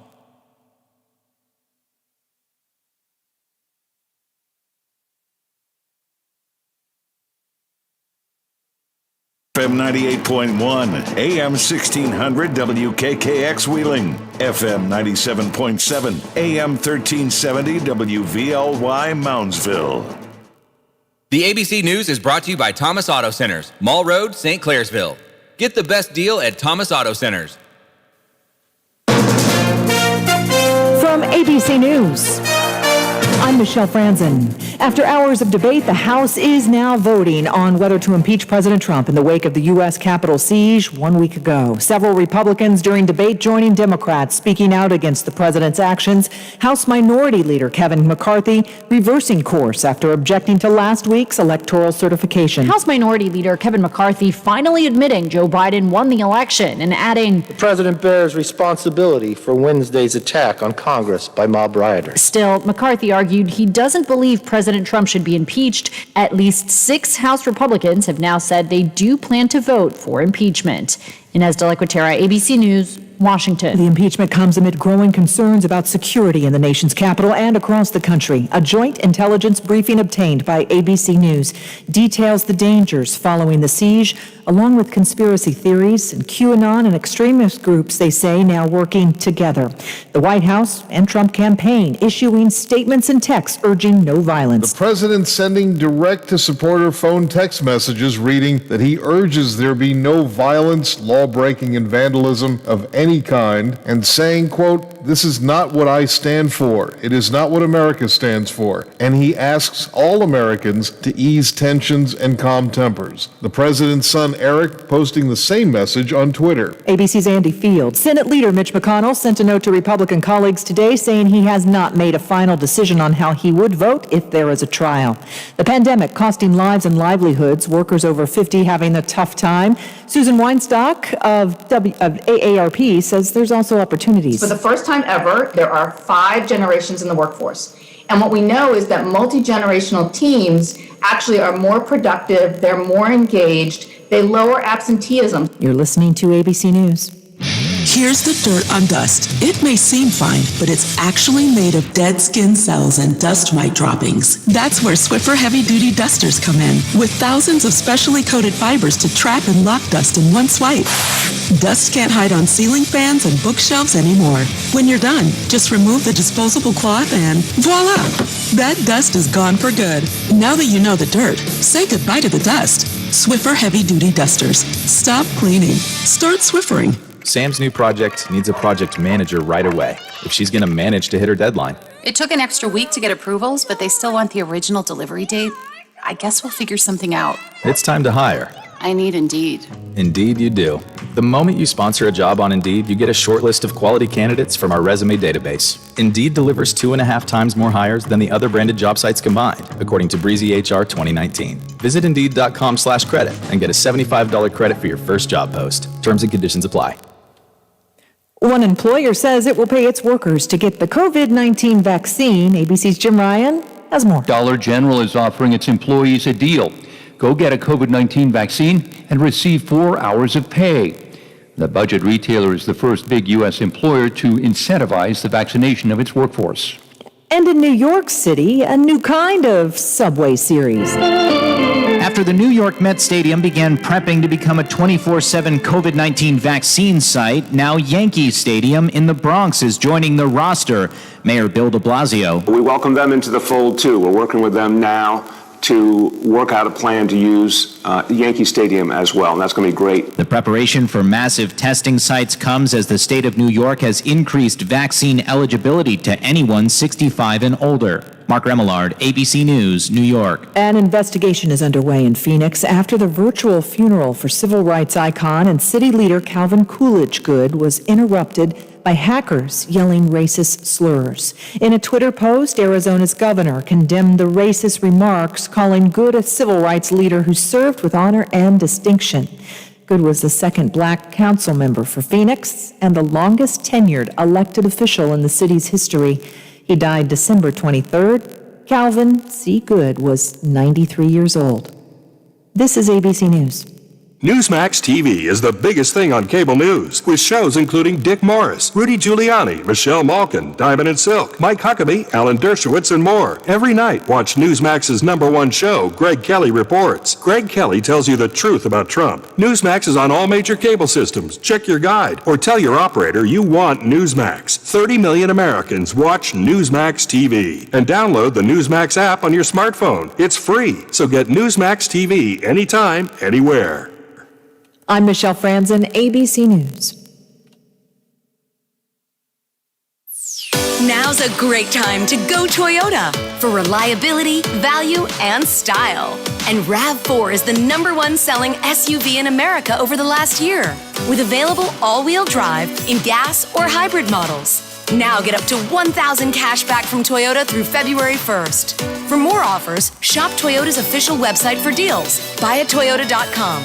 Then see your Toyota dealer. Go Toyota, and let's go places.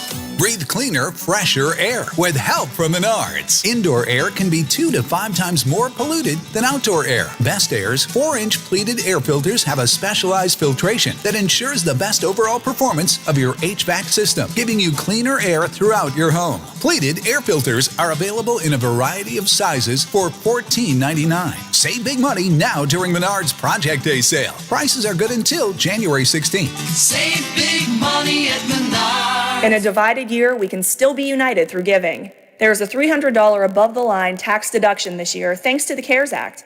You can take a $300 deduction for charitable donations. As an organization that promotes giving, the United Way of the Upper Ohio Valley encourages you to utilize this tax deduction. Consider making a donation to a nonprofit agency with a cause that's important to you.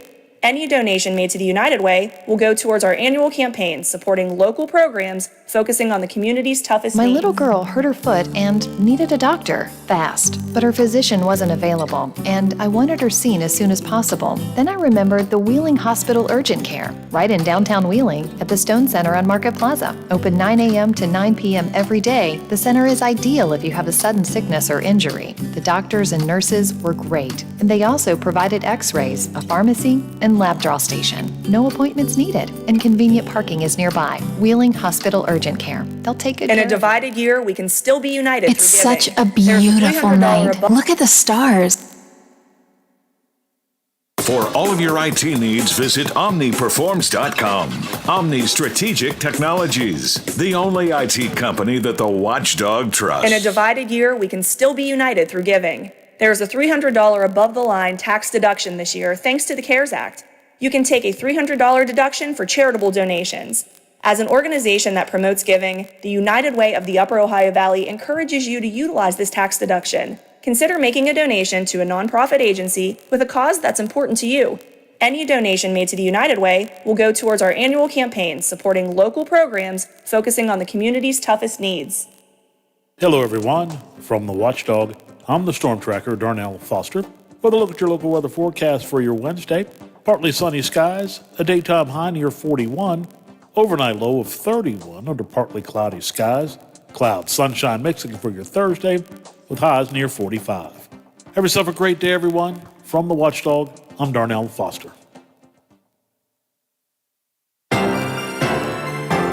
The views and opinions expressed on the following program are not necessarily those of this station or its sponsors. Keeping it real for the right, keeping it real for the left. 100% real talk is right here. Real Big Talk continues. Now on the Watchdog, here's Big Rick.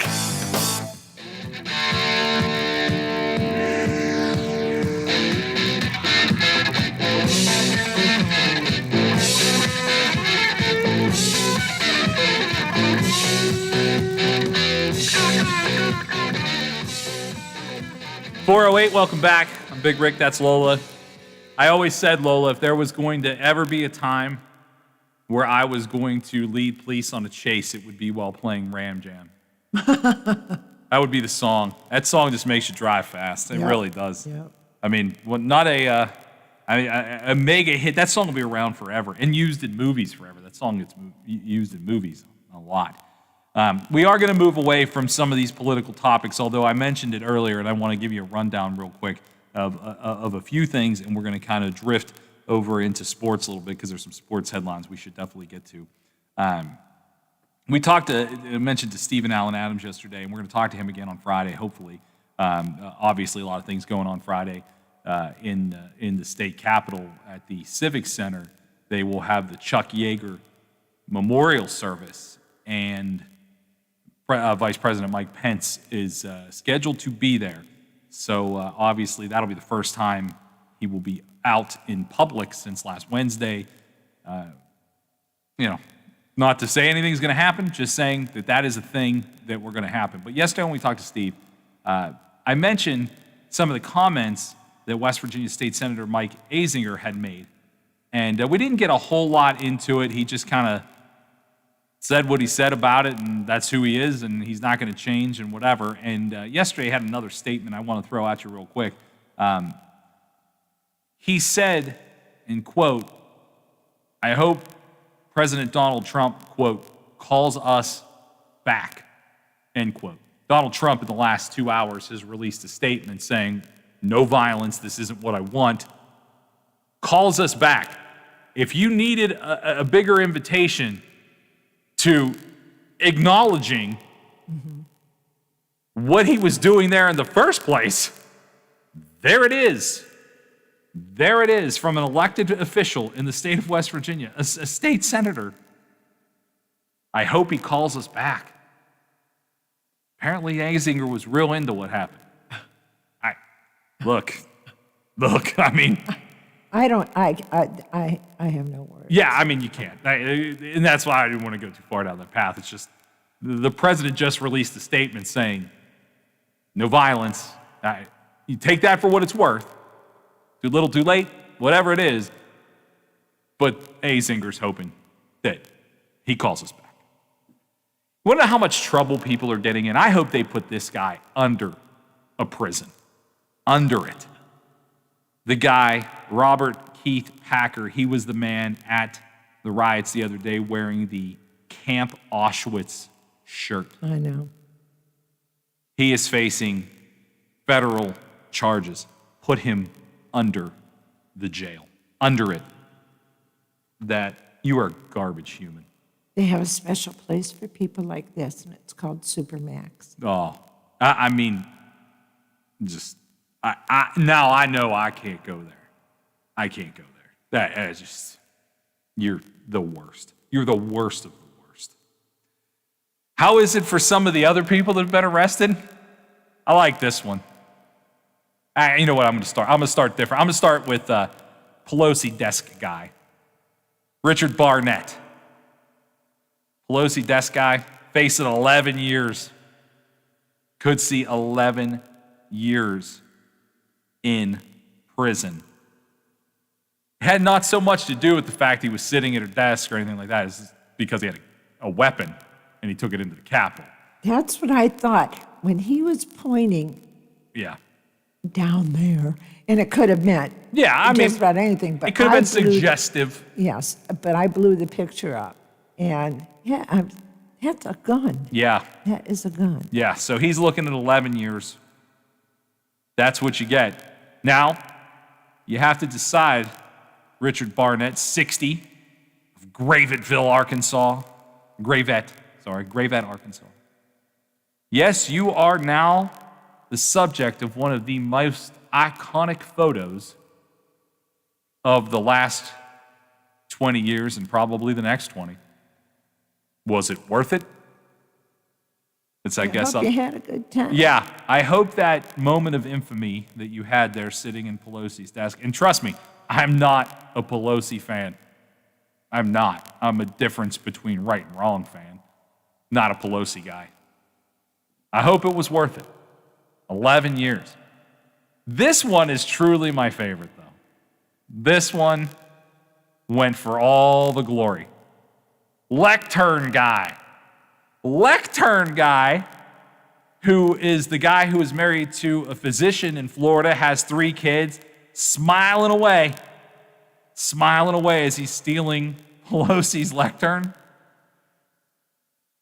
His lawyers said, I'm not a magician. There's photos. Somebody took this guy's case knowing there's photos of you stealing the lectern. How am I supposed to get you out of this? How am I supposed to get you out of this? I mean, even your lawyer's like, this doesn't look good. That's not like, hey, there's a fuzzy video with a guy that looks like you. You're smiling while stealing the lectern. He posed. Yes. And the lawyer's just like, now we'll do our best, but I'm not a magician. So I hope that was worth it. It can't be worth it. It can't be. Again, iconic photo. That's one you'll want to blow up and put in the living room when you get out of Leavenworth. But wow. The lawyer's just like, nothing I can do here. We got a phone call? Yeah. It's Paula. Hi, Paula. How are you? Hey, I'm good. How are you? I'm doing well. What's on your mind? Good answer. Hey, crazy question. Sure. So the folks that are facing charges, I'm assuming that pretty much all the charges are like felony charges for weapons in the Capitol, et cetera. Well, you know what? It actually varies because not all of them were carrying weapons. Like Lectern guy, I don't think he had a weapon. I think he is accused of stealing and breaking and entering and things like that. But Gotcha. Pelosi desk guy, I don't even want to use their names. That's how much they make me mad. You know, he is facing federal charges because he took a weapon into the Capitol. So it's different. I will tell you this, the information that I have about it. The feds are considering conspiracy and sedition charges against 170 people that were involved. Wow. So I don't know exactly what those charges will look like, if they're a blanket couple of charges or a number of charges, or if they'll be individual for individual crimes. But there's a lot of people that are probably going to jail either way because of that. Okay. Well, if somebody is found guilty of a felony, they no longer are legally allowed to have weapons, correct? Yes, I do believe that is correct. You know what? Okay, and I will check on that. That's a good point. But I do believe if you find yourself in that situation, you are no longer allowed to. I mean, of course, there's the old illegal route, but yeah, I do believe that's correct. Okay, so I just didn't know how, we took all the guns away, over the years. Obama and, every Democrat has taken everybody's guns. So I guess these are the only ones left, and they're going to lose it because of their own stupidity. Well, I mean, I'll be honest with you, Paula. I am, to say I'm a gun guy would be a lie. I'm a guy that owns guns. And I don't think, and I think we talked about this before, Lola and I, and I'm pretty sure it's been on this program that we talked about this. The gun issue is never going to go away. Right. It can't. It can't. The Democrats need it to hinge on, and so do the Republicans need it to fight against. I mean, it's just that, nobody is going to roll into your house. I don't care where you live. There is not going to be a seizing of your weapons. And then we talked about, my friend Bill was on the show with me, who is that guy is a gun guy. He is licensed to sell firearms. So he's the guy I would ask, because I'm not as versed in that as he is. And he basically said, this is never going to happen. And I mean, this guy is he's a friend of mine, but he's a hardcore Trump supporter, which I'm not. And I asked him point blank, how does this end? He said, it doesn't end. It never ends. And so, with specifics, and that's really going to be whenever the gun issue becomes the hot issue again, and it'll cycle through like it always does. Absolutely. That's going to be the leg that the Republicans and Democrats take to stand on. Republicans are going to say, well, these fine patriots came in and they brought their weapons, which they're allowed to have, and now they're not allowed to have weapons. And Democrats are going to say, well, you brought weapons into the Capitol, so no, they're not allowed to have. And then it's going to be another big, long story. But at the end of the day, none of those things matter, because they both need this. They have an inherent need to fight that fight with one another long past the lifetime of you and I. I'm 100% sure of that. Yeah, I was trying to be funny with. Oh no, I appreciate the humor, because it's just never going to happen. I get it. You can laugh about it. That's the thing. What a lot of us are missing is we take these things that we see and hear from all of these people, and we get so mad about them. Like if everybody just stopped and used their brain for a few minutes, you could laugh at some of this. And that's one of those things, like, every time I see someone get on the "you ain't taking my guns," no, they're not. They're 100% not. Yeah. They nobody ever said they were going to. No. No. And that's what my friend and I always joke. Well, I thought Obama already took everybody's guns.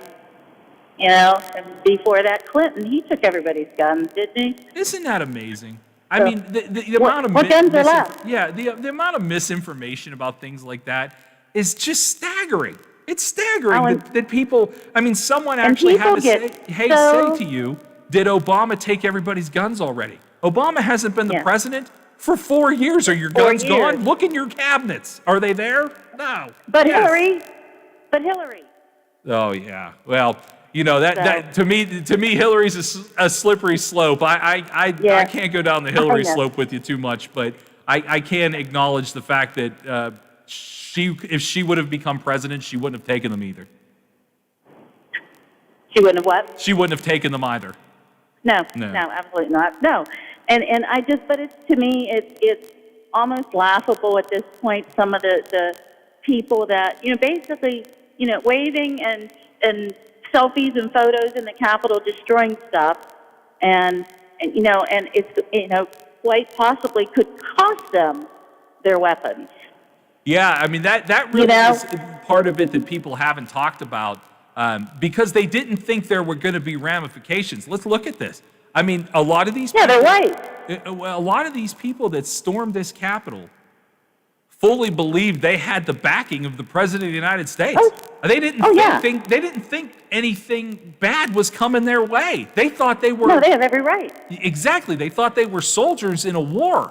And whatever you think about the statement put out by President Trump today, he just said, "Look, this isn't what I'm about. There's no more violence, no more this, no more that. Take it with a grain of salt or for whatever you want." But I don't know if that calls off the patriots or not. And I hate to use that word because I used it in a manner of which I don't mean, because there are plenty of good American patriots left in this world, and that's not it. I'm storming the Capitol is not it. So I don't want to use that word in the wrong way. But yeah, I think a lot of these people went in there thinking, well, I'm a soldier in this marching. They were called. Yes. They were called to duty. That's the whole Azinger thing I don't get. I mean, I lived in Wood County for a long time. I lived there for 12 years. And I not that matters one way or another, but I had no idea that anybody was that far into it. But when he used the terms, call us back, I mean, that's like re-upping in the military. Call us back, Yeah. you know. Do I serve another tour in the Capitol Wars? And that's maddening to me. Maddening. I don't understand it, and I'm very grateful and glad I don't understand it. That, you know, Lola and I said yesterday, ignorance is bliss. There's part of me really that is. just, you know, I get that I get to talk for a living, and I feel wonderful about that. I really do. It's been a very charmed life for me to live my rock and roll life and now my talk show life, and I'm excited to do that. But ignorance is bliss a lot of times, and there are days where I go to sleep thinking about this stuff that we talk about on the show, and I'm just like, it overwhelms my brain. I don't have the capacity to carry this home with me all the time and process it and think about it. But there are days where I wish I just didn't know. I just wish I didn't know. I gotcha.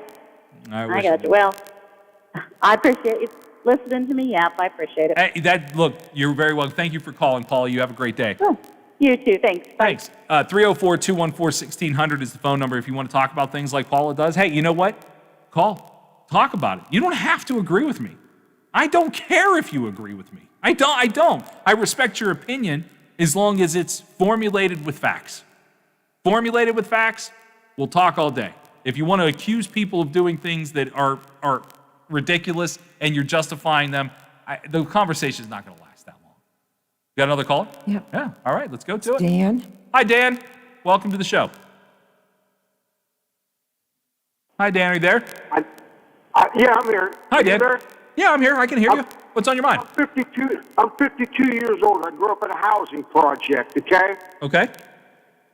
Food was tight because there was 10 of us, okay? Well, I would say so. The problem with the United States of America, we live in a society of victims. If I was black, if I was white, if I was rich, if I was poor, okay? I made a deal to myself when I left the projects I'd never go back, okay? I got 3 kids. I got a kid that graduated Pitt, and she's at LSU now. I had a kid that went to Lindsley, and I have a daughter to nurse.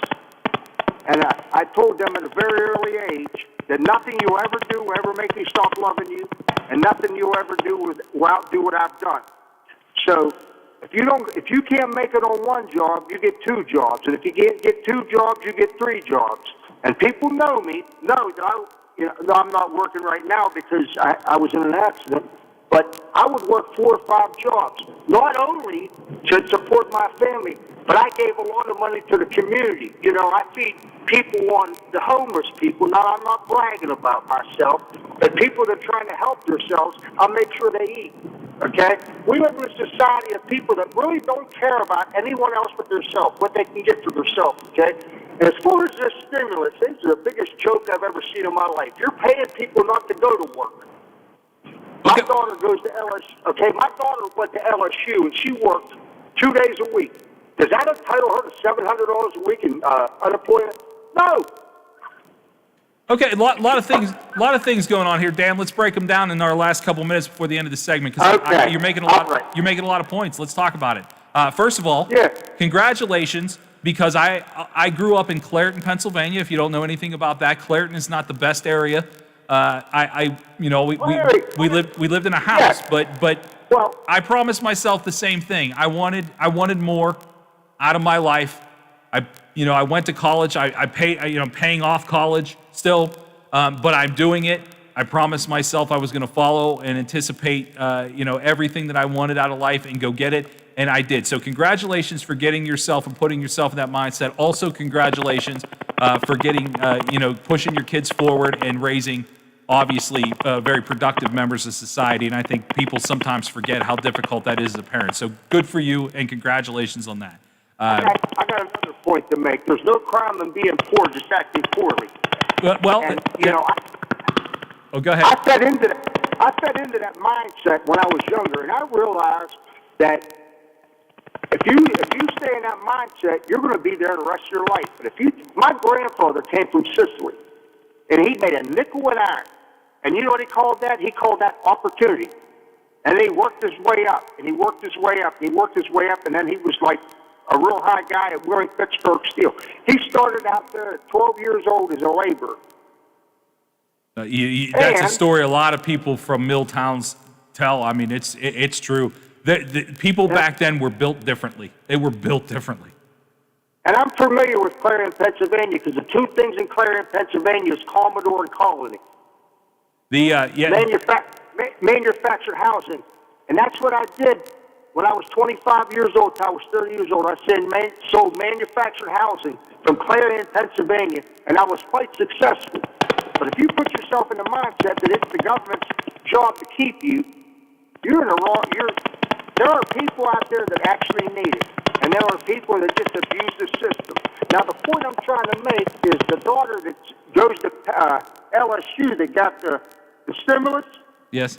They also sent her a check because where we live at, we had flooding back in March, and they had severe flooding in Louisiana, and they sent her $4,000 because she was in a flood zone, in our area because they were trying to help the people. She went and bought a new car with the money she made, not working. Well, I mean, there is definitely problems with this. We're getting ready to take a break, Dan. Thank you so much for the call. We do appreciate it. Thank you. Again, always welcome to call and vent. Final thoughts there on some of the things Dan had to say. I would imagine that it's kind of a zip code thing as far as who gets, from floodplain and flood damage. I would imagine if you live in a certain zip code and they assessed everybody as being part of that flood, that's probably why. And $4,000 does seem like a lot to me. But the overall tone of Dan's call, if I'm interpreting correctly, is you're kind of responsible for your own thing, and you have to, not rely on the government. Here, I will say this: I agree in almost every sense of that, because I have to rely on me, and it was a very difficult transition for me to go from a guy who worked 6 to 7 days a week doing radio and also live events to not working at all for 9 months. I get it, and you know what? Had unemployment not been there for my opportunity to pull myself together and keep myself moving forward, it would have been really a very difficult thing for me. So I can be thankful for it, and I just kept trying to get a job until I got one, and I'm happy to have it, and thrilled to be here to be able to talk about these things with everybody. But I agree, people abuse the system. 100% people abuse the system. And you have to, unfortunately, I know this isn't the answer anybody wants, but you got to take it all with a grain of salt. But remember this, Dan and everybody else that has that same theory, especially about stimulus checks. This is your money. You pay the government. If you pay the government to work, some people pay the government to work in a specific city. You pay for the opportunity to drive a car. You go to the DMV. You pay the government. So when that money comes back, think of it as money you already invested in yourself. It's almost like, here's some of your money back that we are not buying a $30,000 hammer with today. Remember that when you look at some of these things. Be mad about people that take advantage of the system, but not everyone takes advantage of the system. Some people legitimately need it just to get from day to day life. Some people could do a lot more, but at the end of the day, when that money comes back to you, it's your money to begin with. The government isn't giving you something, they're returning something that you gave them. And sometimes I think some of these people need to think about that when they're telling you you don't deserve this or you don't deserve that. It's yours. Tell them to stop taxing you, and you'd have had that $2,000 in your pocket already. That's not going to happen that way, but if they send me $2,000, I take pride in knowing how much money I put into the government to get my $2,000 back out of it. We're going to wrap up this show in just a couple of minutes. We will get to some fun topics. I promise we'll actually get to some fun topics coming up next on The Watchdog. Hey man, what can I get you? Yeah, can I have 2 Coors Lights? You got it. Hey Mike! I need 2 Coors Lights! Sure thing! With a taste as cold as the Rockies, only Coors Light gives you refreshment every time. Here you go. Thanks, Mike. Doing a great job. All right, 2 ice-cold Coors Lights. That's the coldest beer I've ever had. Hey, they don't call it the world's most refreshing beer for nothing. Okay, be honest with me. Do you really have the Rocky Mountains in your beer cooler? You don't believe it? Check it out. Man, that's pretty amazing. I know, right? I can't believe it myself sometimes. I mean, this cooler is only 3 feet wide. Coors Light, the world's most refreshing beer. Coors Brewing Company, Golden, Colorado. With great beer comes great responsibility. Hey, I'm going to the kitchen. Can I grab you a Coors Light? Yeah, that sounds good. Huh. I never knew there was a zip line in my fridge. Hey! Hey, buddy! Yeah! You got 2 Coors Lights up there? You got it! Always brewed down to 34 degrees. With a taste as cold as the Rockies, only Coors Light gives you refreshment every time. Here you go, 2 Coors Lights. Awesome, man. Wow, these are really cold. That's the only way I deliver it. Sure, I mean, you being a mountain climber and all. Yep. You probably need a pretty warm coat in there, huh? Yep. Hey, Ben! Yeah! Ask him if he has any nachos. You got any nachos in there? No. Just icy cold Coors Light? Yep. That makes sense. It is the Rockies. Coors Light, the world's most refreshing beer. Coors Brewing Company, Golden, Colorado. With great beer comes great responsibility. Oh, there's something so real about living local.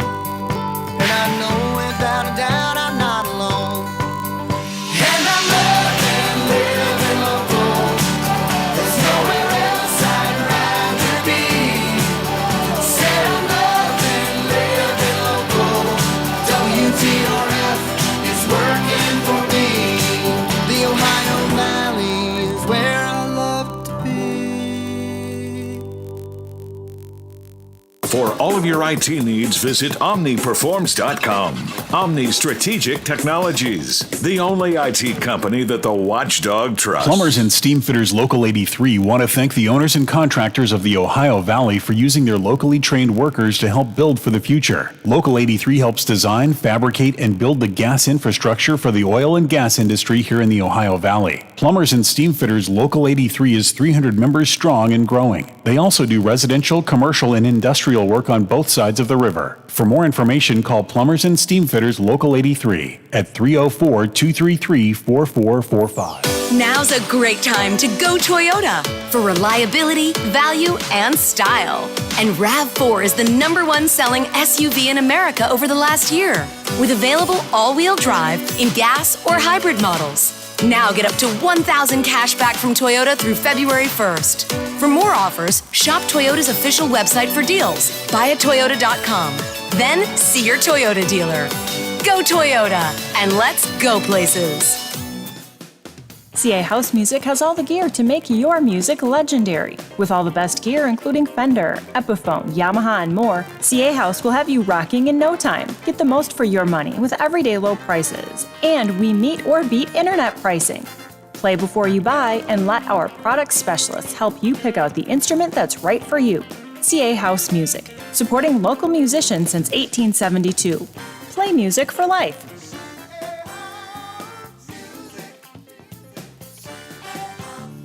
A serious injury from an accident can be just the start of your worries. What if you cannot return to work? How do you take care of your family if you're disabled? At Gelner Law Offices, we represent seriously injured people and understand their problem. We know how to get you fair compensation. We will work hard to make sure you get the money you deserve for your losses. Don't go it alone. If you're hurt in an accident, call us at 304-242-2900 or visit us at gelnerlaw.com. We'd like to help.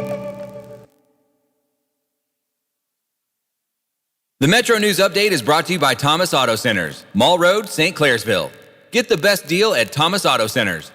West Virginia Metro News, I'm Jeff Jenkins. The State Board of Education has approved a carefully worded motion that returns middle schools and elementary schools to in-person instruction on January 19th, allowing for a blended schedule while not allowing for remote learning for the lower grades.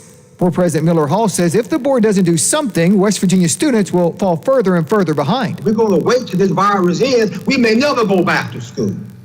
I don't know where it's going to end.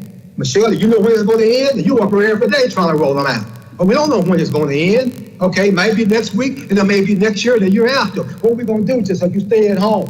You know what's going to happen? West Virginia won't have any productivity. More coming up in a story from Metro News statewide correspondent Brad McElhaney at WVMetroNews.com. Coronavirus vaccines are now an option for West Virginia residents over the age of 70, and by next week, state officials say that cutoff age could be dropped to 65, depending on dose availability. Governor Jim Justice today. We're going to push and push and push, and absolutely as quickly as we know we're going to have that significant amount of vaccines that are going to give us the ability to go to 65, we're going to 65. New State Senate President Craig Blair says he's ready to get to work after his election earlier today at the Capitol. We're going to be prepared, we're going to be proactive, we're going to work with the House, and we're going to work with the governor. You can read more at WVMetroNews.com. You're listening to Metro News, the voice of West Virginia. West Virginia 1st District Congressman David McKinley says he'll be a no vote today in the U.S. House on that article of impeachment against President Donald Trump. Alex Mooney and Carol Miller, the other two members of the U.S. House from West Virginia, also expected to vote no. That vote could come within the next hour. Weather forecasters say we'll have some increasing clouds in the Mountain State tonight after a pretty nice day here in West Virginia. Temperatures today getting up into the upper 40s. From the Metro News Anchor Desk, I'm Jeff Jenkins. It's not red. It's not blue. It's just real. Real Big Talk with Big Rick continues now on the Watchdog.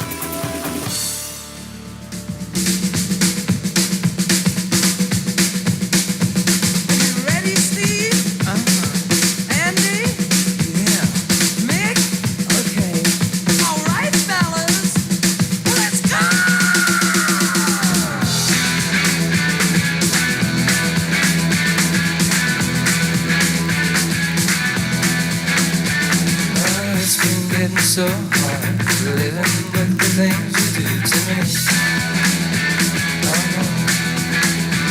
My things are getting so strange. I like to tell you everything I see. Oh, I see a man at the back. As a matter of fact, his eyes are as red as the sun.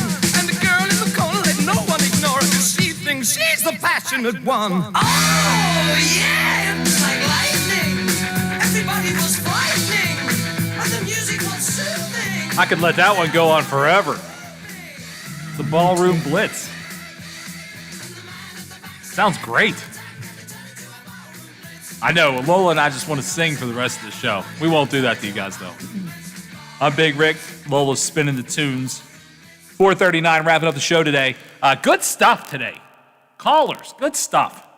304-214-1600. We're going to wrap up with some interesting, fun stuff. We had a heavy show, but a good show. Productive. I thought we were productive today, Lola. Which, hey, we're getting paid to move the needle forward. I feel like we've done that. You guys help us do that. So thank you. Don't forget, check out our brand new website. It is launched, watchdognetwork.com. Listen, watch, take the poll question. All right there at the new website. Also, follow us on Facebook and Twitter at the Watchdog WV. The other day, remember when we talked about part of the stimulus package was they've got to tell us about aliens? Mm-hmm. And if you didn't catch that, quick synopsis. Somewhere written in the nearly 5,600 pages of the stimulus package, someone slipped in that government agencies have to share what they know about aliens. Believe it or not, either way, the information, if it's true to form, our minds could be blown. They really could. And I'm looking forward to knowing what that report says, but this is what I wanted to tell you, Lola. The Juno spacecraft orbiting Jupiter has discovered an FM radio signal coming from one of its moons. An FM radio signal. I mean, you know, I know a little bit about FM radio after 20 years. It's good music. I wondered. I mean, I'm sure somebody will be voice tracking it any minute. That's a radio term if you don't know what it is. I'm not going down that path. But yeah, they're finding that it marks the first time a detection from that moon. It's not, I don't know. This is crazy. They say it's more of a natural function maybe than we thought it would, but an FM radio signal is coming into the Juno spacecraft. What? This is bizarre. What? Like, oh. Like I said, I hope it's good news. Yeah. Hopefully it's rock and roll. Think the aliens dig Elvis? I dig Elvis. I'll always dig Elvis. I miss the king. This is kind of cool. We're just going to bounce around a couple sports stories. I had the pleasure of meeting this man once, very briefly. Willie O'Ree. Willie O'Ree, if you don't know what that name means, why it's significant, Willie O'Ree broke the NHL's color barrier. He was the first player of color 62 years ago, I believe, after his debut. So 62 years it took, but finally this will happen. Long overdue. The Bruins are going to retire Willie O'Ree's number in February during Black History Month. It's about damn time. You know, we make, and justifiably so, we make a huge deal about Jackie Robinson. There's a Jackie Robinson Day. Every player wears 42. It's a beautiful thing. Yeah. Even though Jackie Robinson, by some, is not considered to be the first player of color to play in Major League Baseball, Jackie Robinson is the person that's focused on the most. We don't do this in the NFL. We don't do it in the NBA. Maybe we should do it in hockey. 62 years ago, I mean, this is a sport that certainly doesn't have a lot of players of color in it now. For a lot of different, for a lot of different reasons. No one makes anybody play hockey. When people play basketball, they play football, they play baseball, less equipment is involved. Hockey is a very expensive sport to play. So when you, and I don't care if it's 62 years ago or it's 6 minutes ago, hockey's pricey. And that's not to say that someone of color can't afford to play hockey. It's simply saying one basketball allows multiple kids to play. Every kid that plays hockey needs skates, a stick, pads, equipment, and all that kind of stuff. It's a very difficult thing. I mean, my mother struggled to make sure that I could play. Mm-hmm. So even still today, even though there are more black players in the league now than have ever been, it's still not a very high number in the NHL. Willie O'Ree, just an impressive individual as a human being, more impressive than 62 years ago. He was a guy of color playing in the NHL. Man, and a great ambassador for the sport of hockey, and a complete and total gentleman. Good. It's about time. Unfortunately, saying goodbye to Tim Lester, the bus driver. Jerome Bettis wasn't the bus when he was in Detroit, right? They didn't call him the bus then. It became a Pittsburgh thing. But the bus driver, the bus's fullback, who actually was undersized compared to the bus, Tim Lester. If you're a Steeler fan, you remember that. I mean, the marketing campaign for the Steelers for that was fabulous. They put out the posters and the T-shirts and all that kind of stuff with Tim Lester in front of Jerome Bettis. Tim Lester dies due to complications of COVID-19 at age 52. You want to know how serious COVID is? Tim Lester was a professional football player.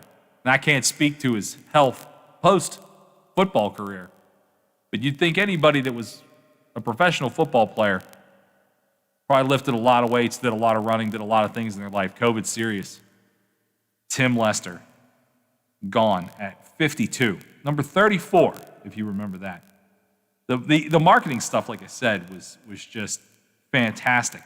It was, I kind of equated to, for those old Pirate fans out there, the Killer Bees, Bonilla, Bell, and Bonds, and how they used to do that. That's what they did with Tim Lester. And Jerome Bettis. The bus is going to be very sad. Emmett Smith reaching out about it. Sad day to hear about Tim Lester's passing. My thoughts go out to his family, Steelers Nation, and his teammates that he so steadily blocked and protected for, the bus driver. Nice by Emmitt Smith. Nice words. And boy, Emmitt Smith was a good football player. He was too good. Happy trails. You thought maybe they'd lead to Huntington, but they didn't. Rich Rod, everybody, I mean, the day Hollywood got let go, my phone wouldn't stop vibrating. I mean, just vibrated across this counter. They got rid of Doc Hollywood. They're bringing Rich Rod back, Never was going to happen. And now Rich Rod has a job. He's been hired as Louisiana Monroe's offensive coordinator. His son, Rhett, joins as a quarterback transfer. And of course, this is all done under the guidance of another West Virginian, Terry Bowden. Hard to believe. I mean, think about the names I just threw out there. Terry Bowden and Rich Rodriguez. The Bowden family, you could argue, is top 5, top 7, top 10 name in college football coaching ever. Yeah. I mean, Bowden, it's not Bear Bryant. It's not Nick Saban. But it's another great football coach in family with West Virginia ties, for sure. But I'd say up there in the top 5, top 10 of coaching names in the history of college football. Terry Bowden taking the reins at Louisiana Monroe, hires Rich Rodriguez.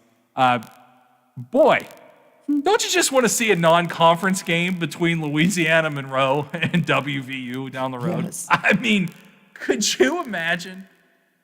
And I don't see it happening, so No, I'm not. But you know, every time WVU plays Wofford or some school that is going to come in there and just get rolled, man, got my fingers crossed. I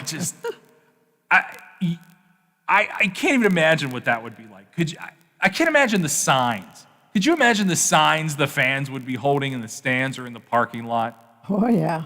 I could. The language would be colorful. But there you go. West Virginia, Rich Rodriguez not returning to Huntington as their head football coach. They still haven't named a football coach, have they? Nothing. I haven't seen anything from Marshall yet about the football coach. No, I haven't either. That's still an odd story. I heard Doc talking about it. I don't know if it was on Metro News. I heard it. Yeah, it was on Metro News. Happy interviewed him. Yeah, that's what it was. And and he's like, I don't know why I'm not the coach. I don't know why either. Went 7-3, ranked up to 14th, I think, this season. Why wouldn't you keep that guy? He's just nice. It's Penguin Day, Lola. Yes, it is. Coming up here in about 10 minutes, we're going to turn it over to the Pittsburgh Penguins Hockey Network. Great talk with Borky the other day. Talking about his excitement about the Penguins season. And he seemed legit. Because I'll be honest with you, I'm nervous. And I care too much. I mean, I'm 100% the guy that cares too much about what the Penguins are doing. Borky kind of put some of my mind at ease. He made me feel like they're poised to at least get to the playoffs. Because, quite frankly, the Penguins, much like the Steelers lately in the playoffs, they stink. They were bad. They were so bad last season, they got bounced in a best of 5 by Montreal, who barely got in as the 24th team in that playoff bubble. So my concerns are indeed justified, but I thought Borky talked me off the ledge. Tristan Jarry, the net is yours. Everybody wanted to run Matt Murray out of town. Everybody wanted to run Matt Murray out of town. And everybody still loves Marc-Andre Fleury as if he was the Fleury who played here 7 or 8 years ago. And I love Fleury. Fleury will be legendary in Pittsburgh, in Penguin history, in Penguin lore. Everybody wanted to run Matt Murray out of here. Matt Murray, and oftentimes, was a little bit of a head case. All goalies are head cases. And that was going to be my point. All goalies.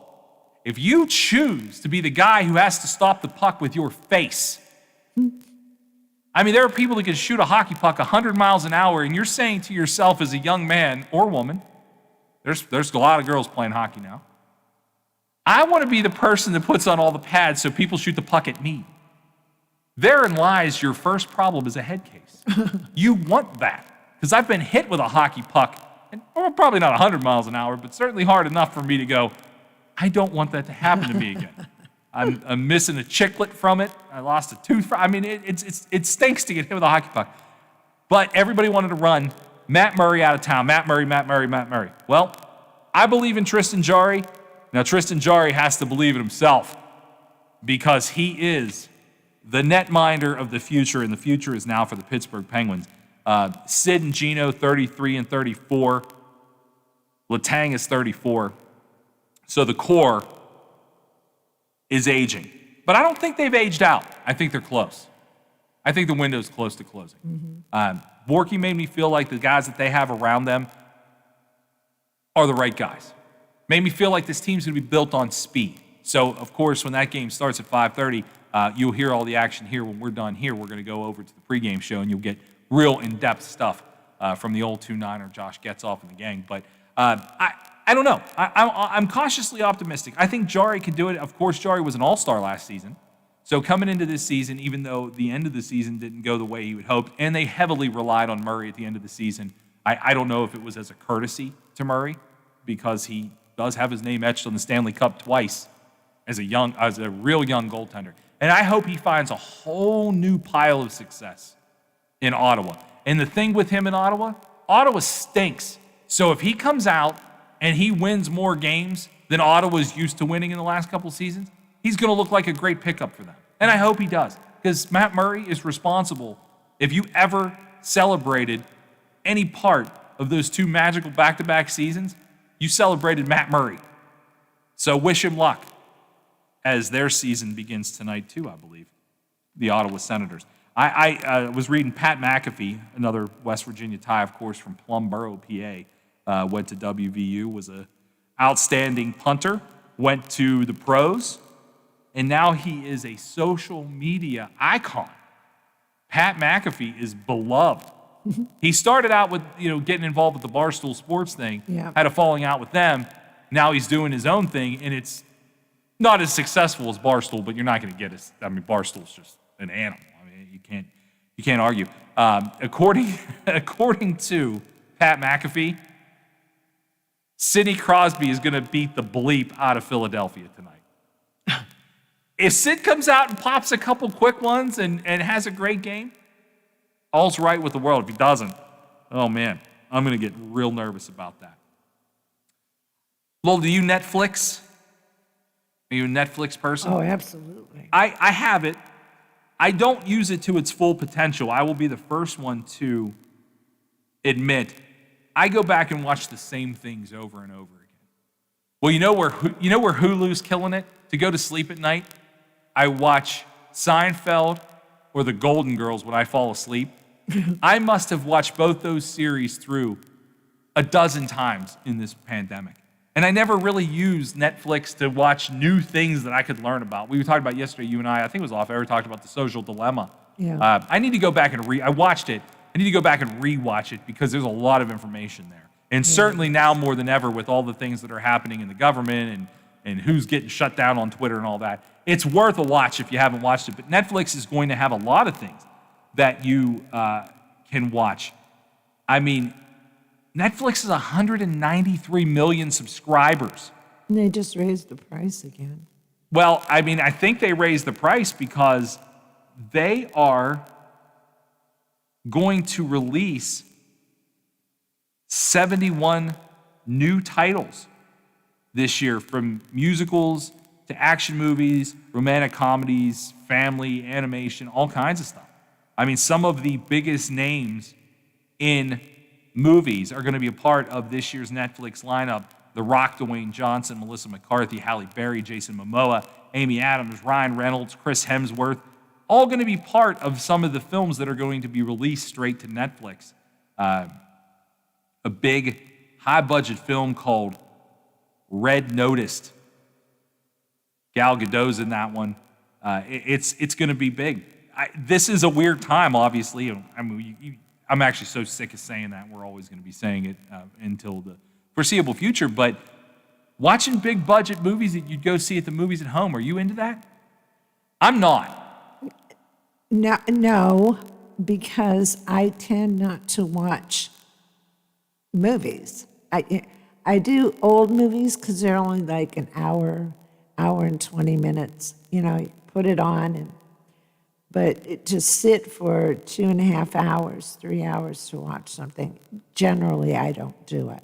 Yeah, me either. I don't have the attention span, and I can't sit still that long. I have to go. You know what I do? And it's terrible. I think a lot of people do this. I'll go make myself a snack. I'll be like, well, I got to get up and move my legs anyway, so I'll get a snack. Meanwhile, I'm not even that hungry. I just go get a snack because I'm fat and I love it. I love eating, but I just do. I just go get something to eat, and I shouldn't do that. But you know, with this time, we can't go to the movie theater and see new movies. I don't know. Maybe I'll try it. I'll try to sit there and watch a movie. I always was under the impression that watching a movie at home, and you're right. The first movie I remember being too long for me to get into and watch was Face Off. Remember the movie Face Off with Travolta and and Nicolas Cage? That movie just never ended. And I'm not saying I didn't like it. I'm just saying it just was like turned into like the longest watching of a movie ever. And I'm like, will this thing end? I know. There have been quite a few. You know, and The Godfather, again, a movie I love. Man, I got to watch The Godfather in 3 parts. I can't sit there through the whole, it's just too long. So this is what Netflix is doing. They are going to drop some new movies that would normally come to the theaters this year.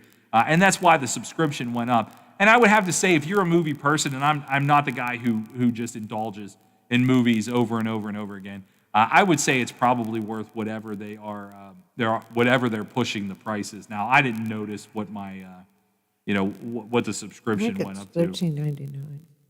It went up, what, $2.99? I think. Yeah. I don't. It's on.